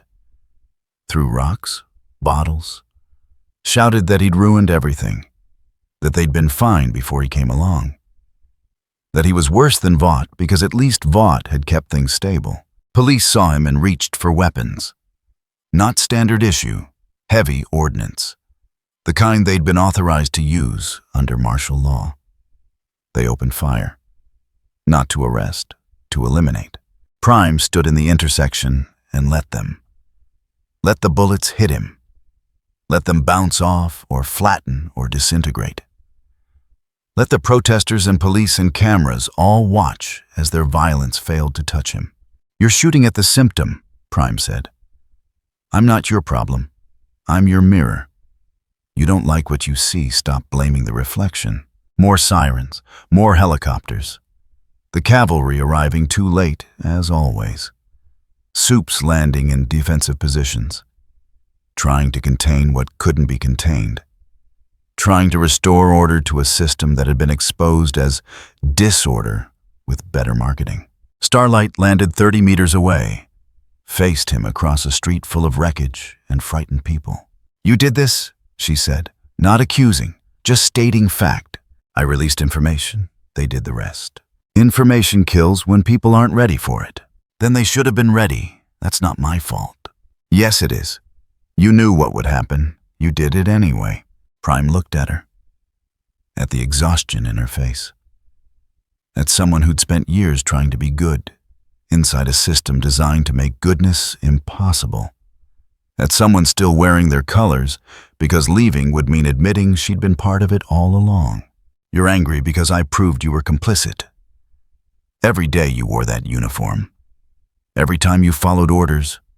Every mission you flew under their flag. You were part of this. And now you're trying to blame me for showing people what you helped build. Annie's hands glowed. Electricity crackling. Not threatening. Just reflex. Power responding to emotion. She hated that every camera made her complicit. That even standing here opposing him, she was still performing for Vaught's narrative. I was trying to change it from inside. You were providing cover, giving them a face they could point to whenever someone accused them of being monsters. Look, we have Starlight. We can't be that bad. Prime took a step forward. You want to help these people? Stop fighting for them. Stop giving them ammunition to say they're the good guys. And do what? Let the city burn. The city's already burning. It's been burning for years. You just couldn't smell the smoke through all the PR. Something in Annie's expression cracked. Not agreement, but recognition. The acknowledgement that he wasn't entirely wrong, and that made everything worse. "I have to try," she said quietly. "Then try. But stop pretending you're doing it for them. You're doing it because you can't admit you were wrong." He walked past her, not toward any destination, just away. Because staying would mean continuing a conversation that had no resolution. They were both right. They were both wrong. And the people dying in the streets didn't care about philosophical debates. Behind him, Annie stayed frozen, hands still glowing, power unused. Because what was she supposed to do? Arrest him for telling the truth? Fight him for revealing what she'd suspected all along? There was no good answer. Just the weight of being part of a system that was collapsing and not knowing which direction to run. In the Vought control room, Sage watched Prime move through the chaos. Watched him walk away from confrontation. Watched him somehow make himself the center of the narrative, even while claiming he was just exposing it. "He's heading northwest," someone reported. "Trajectory suggests, we're not sure, no strategic targets in that direction." "He's not going to a target," Sage said. "He's going to deliver his ultimatum." "How do you know?" "Because this was the demonstration. The proof of concept. He showed us what happens when truth comes out uncontrolled. Now he's going to offer us the alternative controlled confession. We don't confess to terrorists." Sage laughed. Bitter, exhausted. "We confess to shareholders, to lawyers, to anyone who has leverage. Right now, Prime has all the leverage. He just collapsed. Our stock price killed our credibility and turned half the country against us. Calling him a terrorist doesn't change the math." "So what do we do?" Sage looked at the screens, at the fires, at the casualties, at the empire crumbling in real time. "We wait for his terms, and we pray they're survivable." Across the city on a rooftop overlooking the chaos, Prime accessed the portable transmitter he'd taken from Vought's servers. Small device, crude, but powerful enough to hijack every screen in range. He activated it, started recording, not for later, for now, for everyone. "You've seen what truth costs," Prime said to the camera, to the city, to the world. "This is what happens when secrets break free all at once. Chaos, violence, people hurting people because they don't know who to trust anymore." He let that breathe, let them hate him for it. "I'm offering you an alternative. Everyone with power, everyone who's lied, everyone who's pretended to be a hero while serving themselves. You have 72 hours to confess, publicly, without lawyers, without PR. Just you and a camera and the truth. 3 days, the same window he'd given Sage when this started. The countdown she'd known was coming. His voice dropped, colder.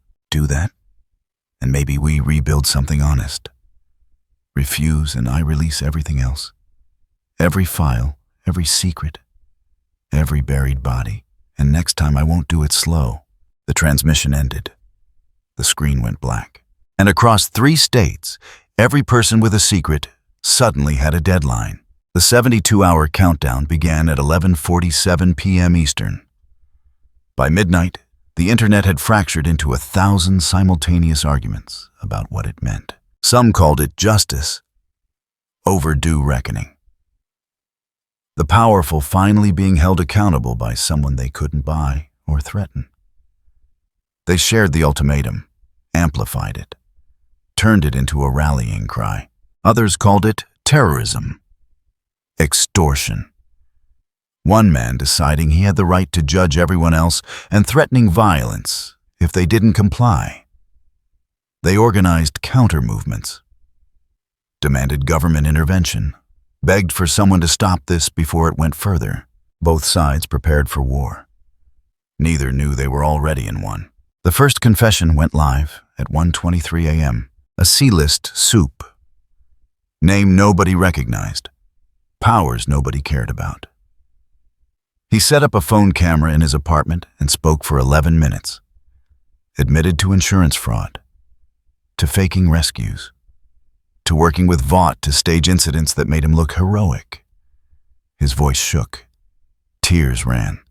By the time he finished, the video had 60,000 views. By 2 a.m. it had 3 million, not because people cared about him, but because he'd proven Prime's threat was real. That confession was possible. That someone had chosen transparency over whatever Prime would do to those who refused. Others followed, slowly at first, then faster. Minor soups. People on the edges of Vaught's empire. Those with enough to hide but not enough power to think they could survive Prime's next move. They confessed to bribes, to cover-ups, to using their powers for personal gain while claiming to serve others. Some seemed genuine, relieved even, like they'd been carrying weight for years and finally had permission to set it down. Others performed. You could see them calculating, admitting to small crimes to avoid exposure of larger ones, confessing strategically, testing whether Prime would accept partial truth. Prime didn't comment, didn't acknowledge any of them, just let the confessions accumulate like evidence at a trial. The bigger names stayed silent. Homelander didn't confess, didn't appear, hadn't been seen since the street confrontation. Vought released a statement saying he was coordinating response efforts. Nobody believed it. Everyone knew he was hiding. Trying to figure out if his fame could survive confession, or if silence was the safer bet. A-Train posted a video. Deleted it 40 seconds later. Whatever he'd been about to say, he'd changed his mind. Deep stayed offline entirely. Maeve was already in hiding from other problems. Black Noir didn't speak. The 7, what remained of them, were paralyzed. Caught between Prime's demands and Vaught's lawyers telling them confession meant liability. That anything they admitted could be used against them. That silence was legally safer, even if it wasn't strategically smarter. Starlight was the exception. At 4:17 a.m. she went live. No Vought branding, no prepared statement. Just her a camera and exhaustion. "I've compromised," she said. "Made deals I shouldn't have. Stayed quiet when I should have spoken. Worked for a system I knew was broken because I thought I could fix it from inside." She paused, looked directly at the lens. "I was wrong. I wasn't fixing anything. I was providing cover, making it look like they cared about doing right when they only cared about looking right." She listed specifics. Incidents where she'd followed orders that hurt people. Times she'd posed for cameras while Vought buried evidence. Moments when she'd chosen her career over truth. "I'm not asking for forgiveness," she finished. "I'm just saying it out loud. Because pretending I was different than the rest of them was another lie, and I'm done lying." The video went viral instantly. Not because it was shocking most people already suspected, but because it was voluntary. She'd chosen confession before the deadline, had taken Prime's ultimatum, and answered it on her own terms. Within an hour, her comment section filled with both praise and condemnation. People calling her brave, others calling her traitor. Some just confused about why she'd admitted to things Vaught's lawyers could now use against her. Annie didn't respond to any of it. Just posted the video and went offline. Let it speak for itself. In Vought Tower, emergency sessions ran through the night. Executives, lawyers, PR teams, all trying to formulate a response that didn't make things worse. The problem was every option made things worse. Confess, admit to crimes, face prosecution, destroy shareholder value. Stay silent, let Prime release more evidence, lose public trust, face congressional investigation anyway. Fight, try to kill, or capture Prime. Fail again, prove his point that they'd choose violence over accountability. Sister Sage sat in the executive conference room. 63 hours awake now. The stimulants were wearing thin. Her mind still worked, but the edges were getting blurry. "We need to make a statement," the CEO said. "We can't just let our talent confess to crimes without coordination." "They're not confessing to crimes," Sage said. "They're confessing to being human. That's worse. Crimes we can settle. Humanity we can't market." "So what's your recommendation?" Sage looked at the screens showing social media metrics. Sentiment analysis. The numbers were bad and trending worse. Vaught's stock had lost 40% of its value in 2 days. 3 senators had called for emergency hearings. 2 state attorneys general were opening investigations. "We buy time," Sage said. "Issue a statement acknowledging systemic failures. Announce independent oversight. Promise transparency. All the things we won't actually do, but need to look like we're considering. And Prime's counting on us to fight. To prove we're exactly what he says we are. So we don't fight. We adapt. Make it look like we're cooperating with his demands while actually doing damage control." "How do we cooperate with a terrorist ultimatum?" Sage almost laughed. "We've been cooperating with terrorist ultimatums for 20 years. We just called them shareholders." The meeting continued. Plans were drafted, statements prepared. All of it meaningless theater because everyone in the room knew the real decision had already been made. Survive the next 72 hours and worry about consequences later. On the streets, the 72-hour countdown created its own rhythm. Protests continued, but changed shape. Less about demanding justice, more about witnessing it. People gathered near Vought properties not to attack, but to watch. To see if the empire would actually fall, or if this was just another performance. Some soups fled, left the city entirely.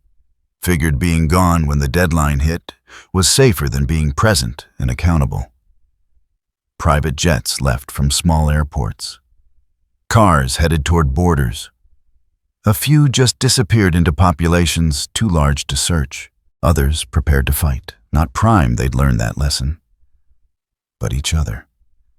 Old grudges surfaced. Past betrayals became current threats. If confession was coming, some people wanted to make sure certain stories never got told. Witnesses started disappearing. Not many. Just enough to make everyone nervous. The city felt like it was holding its breath. Waiting for the 72 hours to expire. Waiting to see what Prime would actually do. Whether this was real or just another manipulation. In Queens, the boys watched it all unfold from a distance that was getting harder to maintain. Tracked soup movements, marked who was fleeing, who was staying, who was acting desperate enough to be dangerous. Frenchie monitored communications. Vaught's internal channels were chaos. Nobody knew what orders to follow anymore. Huey scrolled through confession videos. Tried to figure out which ones were genuine and which were just better liars. Couldn't tell most of the time. Didn't know if that meant he was cynical or just realistic. Butcher sat apart from them. Cleaning a weapon he'd acquired through channels that didn't ask questions. A specialized delivery system. Compact, efficient, designed for one purpose. "You're really going to try it," said. "Not a question. If I get the shot, yeah. It didn't work last time. Last time was reactive. Rushed. This time I've got the real sample. Concentrated, refined." Butcher checked the chamber. Took months to source this. If it can kill Soups, it can kill him. And this time he's distracted. Playing judge and jury. Not watching for someone playing executioner. It's still stupid. Most good ideas are. Butcher loaded the vial. Clear liquid. Concentrated viral agent. The same compound that had killed Soups before. That had ended Vaught's God complex more than once. He's making them confess. Fine. Great. Lovely show. But confession doesn't change what they are. Doesn't make them less dangerous. "So you kill him instead?" "I neutralize him. There's a difference." "Not to him there isn't." Butcher didn't argue. Just finished loading. Checked the site. "You lot don't have to come." "We're coming." Huey said. Doesn't mean we think it's smart. Just means we're not letting you do it alone. Mem nodded. Frenchie shrugged acceptance. Right then, Butcher said. Let's go kill a god. They moved through a city that was barely functioning.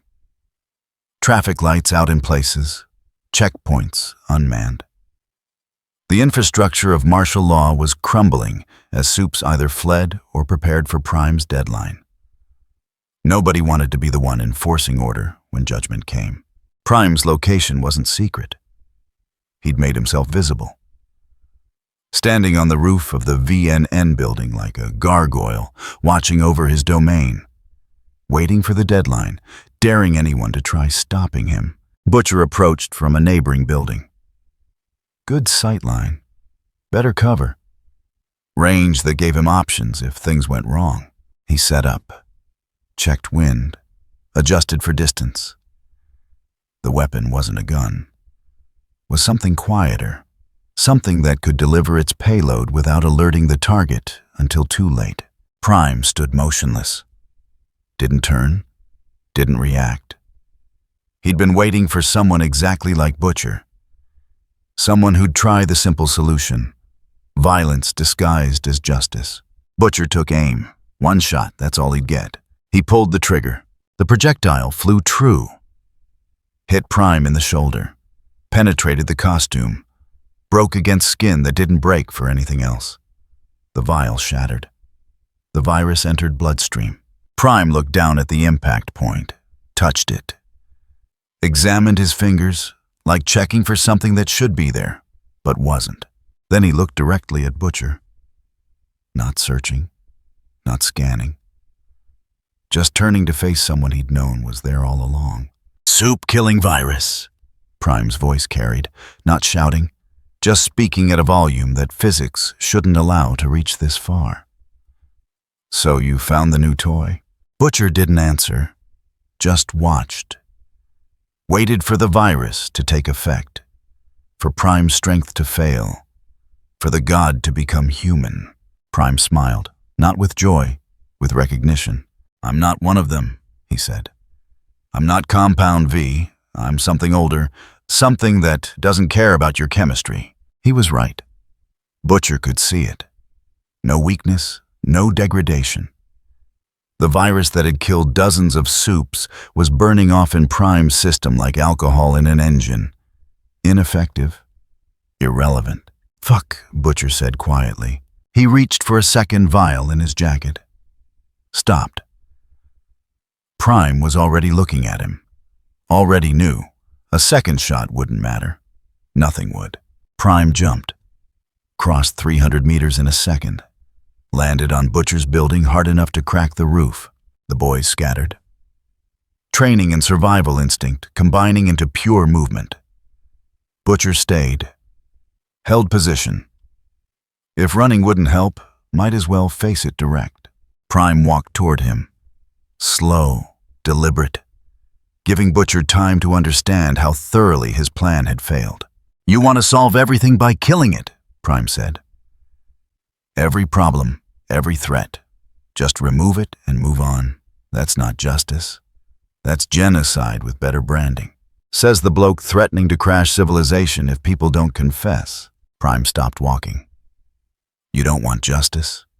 You want silence. And you want obedience with nicer words. Prime considered this. Maybe silence between them. Two people who wanted the same world dead but couldn't agree on how to bury it. 53 hours left, Prime said. Then everything comes out, or they confess first. And if they confess, then maybe something honest gets built. Probably not. Prime turned, walked toward the edge.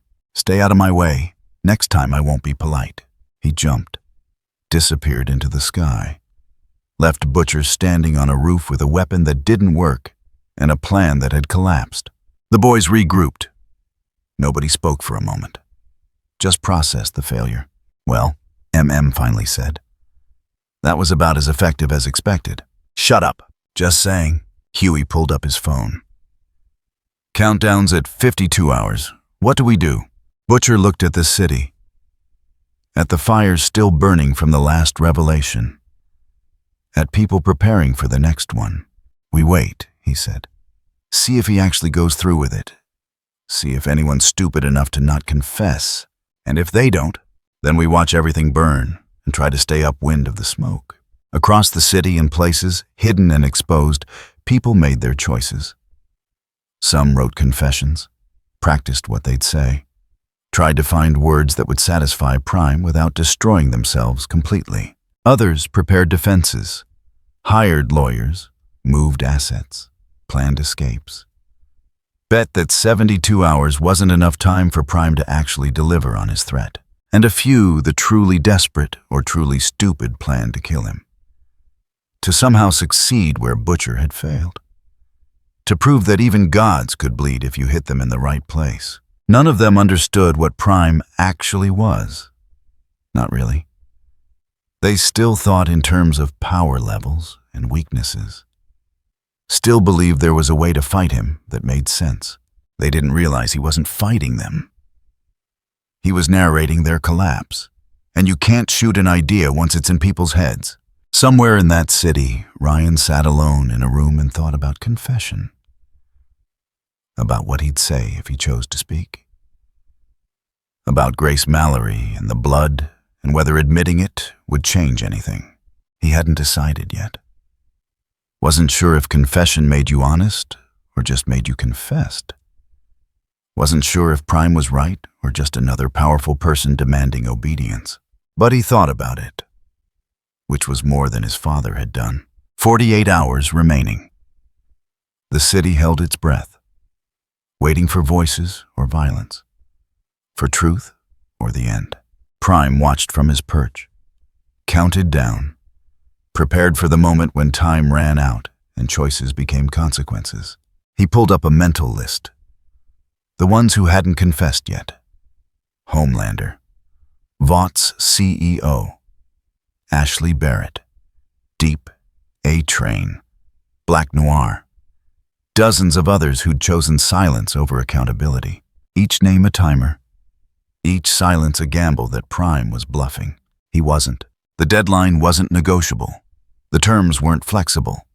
Confess or be exposed. Truth or ruin. 2 days to decide which version of the end they wanted to live through. The clock kept ticking.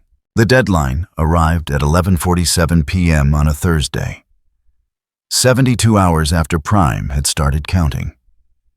The city had spent 3 days preparing for this moment without knowing what preparation looked like. Some waited for explosions, for Prime to make good on his threat with violence, for buildings to collapse or servers to burn. The kind of ending that action movies had taught them to expect. Others waited for revelation, for the final cache of secrets to spill, for names and dates and evidence that would finally, irrevocably destroy what remained of Vaught's empire. What actually happened was quieter, and somehow worse. At 11:47 p.m., every screen connected to any network, phones, televisions, computers, billboards, displayed the same message. Not a video, not a manifesto, just text. 72 hours have passed. Those who confessed chose accountability. Those who stayed silent chose complicity. The evidence of what they are has always been available. You simply chose not to look. Now you have no excuse. Below the text, a link. Simple, unadorned, leading to an archive. Everything Vought had ever tried to hide, organized by category, date, and perpetrator. Searchable, downloadable, permanent. The message stayed on screens for 30 seconds, then disappeared. The archive remained. Within minutes, people began to dig. Not everyone, not even most, but enough. Researchers, journalists, people who'd lost someone to a soup and needed to know why. They found documentation of cover-ups that went back decades. Financial trails showing how Vought had purchased silence. Videos of incidents that had been reported as accidents, but were clearly negligence or worse. The material wasn't sensational. That was the terrible part. It was bureaucratic. Emails about cost-benefit analyses. meeting minutes discussing acceptable casualty rates, legal memos outlining strategies for discrediting witnesses. The banality of evil, formatted in Helvetica and filed under proper headings. Some of it had been leaked before, during the 90-second glitch. But this was comprehensive. Complete. The full record of an empire that had traded lives for market share and called it heroism. The immediate reaction wasn't chaos. The city had already burned for that. This was something colder. A collective realization settling over everyone who chose to look. They'd known. On some level, they'd always known. But knowing and seeing documentation were different animals. One let you doubt. The other removed that option. Vaught's stock opened the next morning down 73%. Trading was halted by 9:15 a.m. 3 executives resigned before lunch. 2 more were arrested by federal agents on charges that had been waiting for enough evidence to move forward. The company didn't collapse. Not entirely. Too big. Too embedded. But it fractured. Pieces breaking off. Subsidiaries declaring independence. International branches severing ties. The empire dissolving into feuding territories. Sister Sage watched it happen from a conference room that was emptier each hour. People leaving. Fleeing. Protecting themselves before the structure fell on everyone. She'd been awake for 81 hours. Had run out of stimulants. Was operating on spite and professional pride. The latter was fading fast. "We need to make a statement," someone said. Junior executive. Hadn't learned yet that statements didn't matter anymore. "Say what?" Sage asked. "Sorry we lied. Sorry we got caught. Sorry we built an empire on corpses and product placement. We could position this as a learning opportunity, commit to change, transparency going forward." Sage laughed. Bitter, exhausted. "Nobody's buying that. We're not learning. We're dying. The only question is how long it takes and how many pieces we leave behind. So what do? We survive. Individually. This company's done. But people forget. Systems rebuild. In 5 years, someone will try this again with a new brand and better PR. That's the cycle." She stood, collected her belongings. "I'm out. Anyone smart will be too." She left, walked out of Vought Tower for the last time. Didn't look back. Just headed toward a future that would eventually need someone who understood how to build narratives. They always did. In another part of the city, Homelander stood in his penthouse and stared at screens showing his face next to crimes he'd committed. Timelines of violence, witnesses he'd silenced, people he'd killed because they'd insulted him or inconvenienced him or simply been in the wrong place when his temper spiked. All of it documented, verified, undeniable. He could fight it. Could claim deep fakes. Could rally his supporters and declare this a conspiracy. Some of them would believe him. Some already were. Defending him on platforms that hadn't banned them yet. Calling the evidence fabricated. Saying he was being persecuted for being strong. But Homelander knew the truth. Had always known.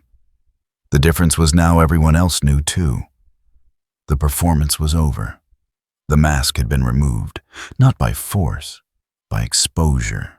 He looked at his reflection in the dark window. Saw someone who'd spent his entire life being worshipped and had never learned how to exist without it. Someone who'd been told he was special so many times he'd never questioned what that meant.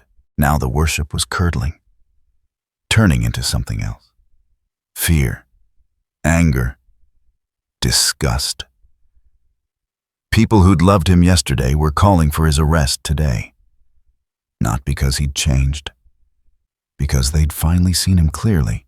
Homelander picked up his phone, scrolled through messages, death threats, legal notices, people begging him to deny it, to explain, to tell them it wasn't real.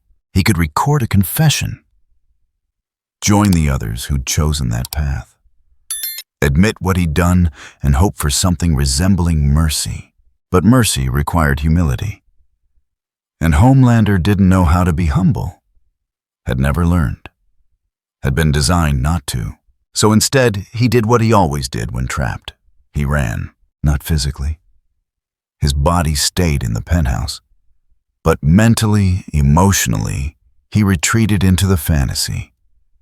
The one where he was still loved, still needed, still the hero they'd promised him he'd be. It was a small space, getting smaller. But it was his, and he'd rather live in a shrinking lie than face an expanding truth. Prime watched the collapse from his rooftop perch. The deadline had passed. The evidence was public. The empire was crumbling. Everything he'd promised had happened. Victory should have felt different. He'd exposed them, forced confession, broken the machine that had been feeding lies to millions. This was what he'd come for, what he'd demanded. The truth undeniable and permanent.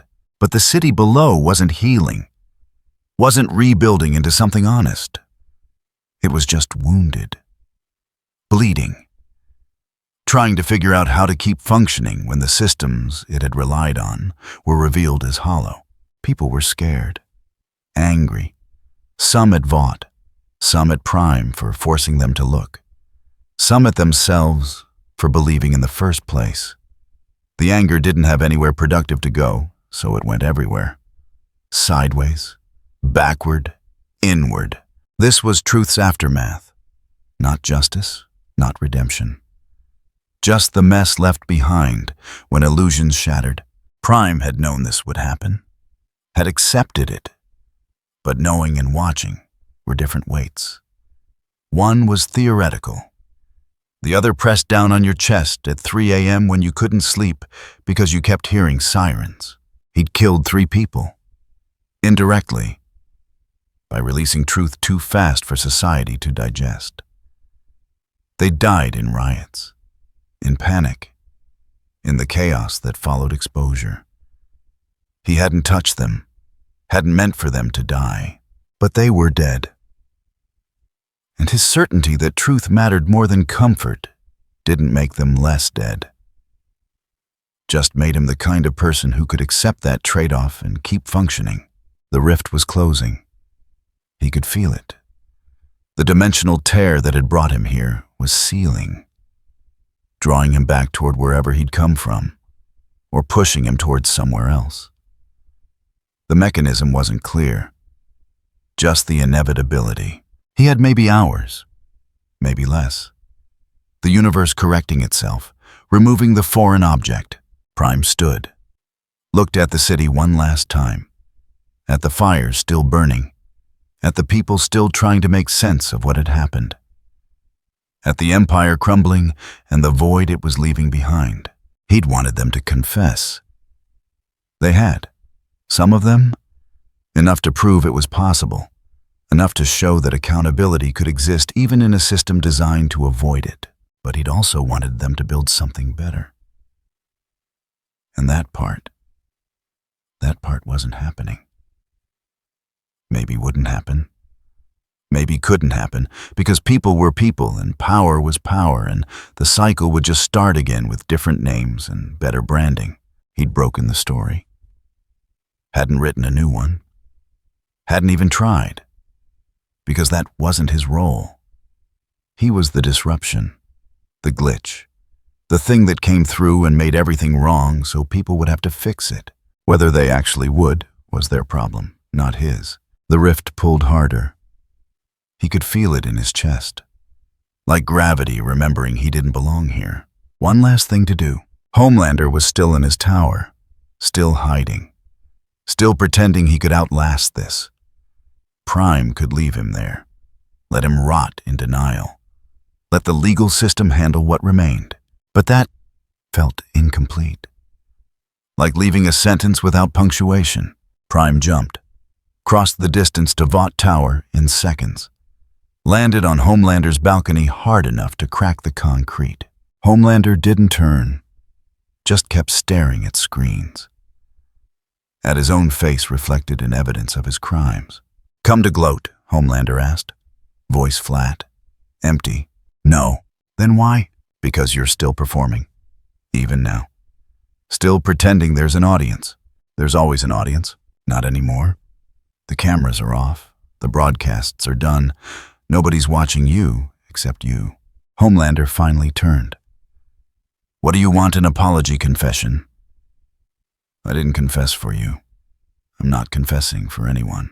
I don't want your confession. I want you to understand something. What? Prime walked closer. Met those blue eyes that had intimidated presidents and terrified civilians. Saw nothing behind them but need. Endless, bottomless need to be seen and validated and loved. You were built to be broken, Prime said quietly. Designed to fail. They made you dependent on worship and then gave you enough power to destroy anyone who didn't provide it. You never had a chance to be anything else. Don't patronize me. I'm not. I'm stating a fact. You're a victim of the same system you perpetuated. That doesn't excuse what you did. Doesn't make the people you killed less dead, but it means you're not the disease. You're a symptom. Homelander's jaw clenched. I don't need your pity. Good, because I'm not offering it. I'm offering recognition. You're not special. You're not unique. You're just another broken thing in a system designed to break people and call it heroism. And you? What are you? Prime considered this. I'm a character who figured out he was being written and decided to throw the script in the fire. That makes you better? No, just different. Prime stepped back. You're going to spend the rest of your life being hated by the people who loved you, by yourself, by everyone who sees what you did and can't separate the person from the crimes. That's your ending. And yours? I don't get one. I just get removed from the narrative. The rift pulled. Hard. Prime stumbled slightly, caught himself. The wound between realities was closing fast now. Minutes. Maybe less. They're going to rebuild, Prime said. Someone will. They'll form a new company. Create new heroes. Tell new lies. This isn't over. It's just intermission. Then what was the point? The point was proving it could be broken. That truth could win, even briefly, even temporarily.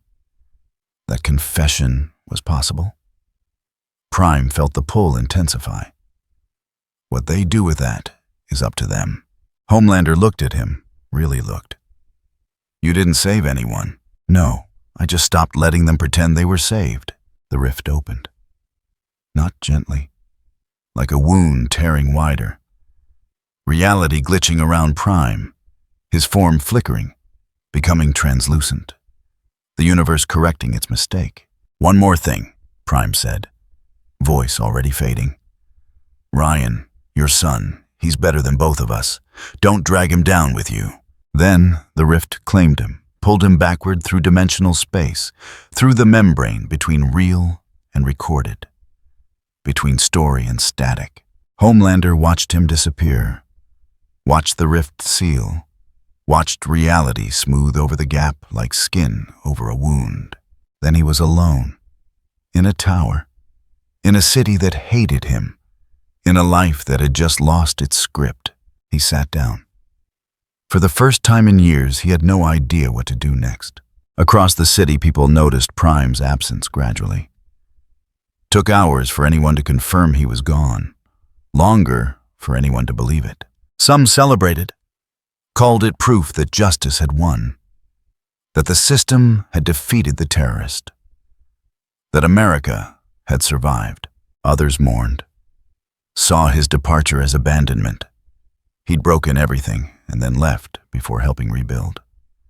Lit the fire and walked away from the smoke. Most just moved on. Tried to figure out how to live in a world where the lies had been exposed, but the structures built on those lies remain. Where truth was public, but power stayed with those who'd been lying all along. Conspiracy theories emerged within days.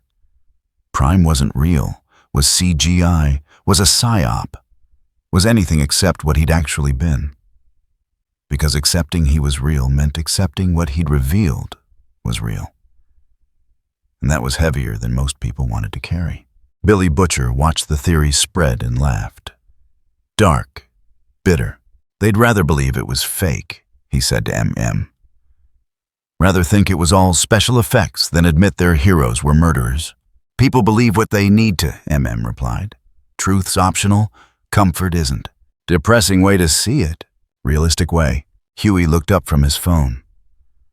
Some of the soups who confessed are being prosecuted. A-Train might actually see charges. Deep's in hiding. The 7 are functionally dissolved. And in 5 years, different names, same structure. Prime was right about that. Butcher lit a cigarette. Yeah, he was right about a lot of things. Bastard.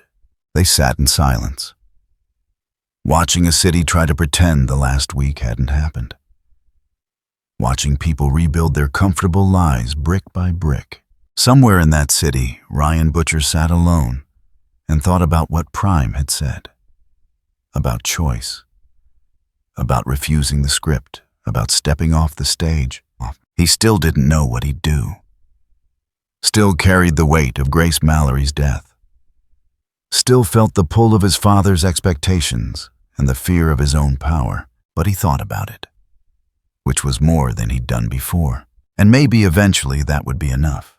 The boys didn't disband, didn't celebrate, just went back to watching, waiting, preparing for the next crisis because there was always a next crisis. Vought didn't disappear, restructured, rebranded, brought in new leadership with clean hands and promises of reform.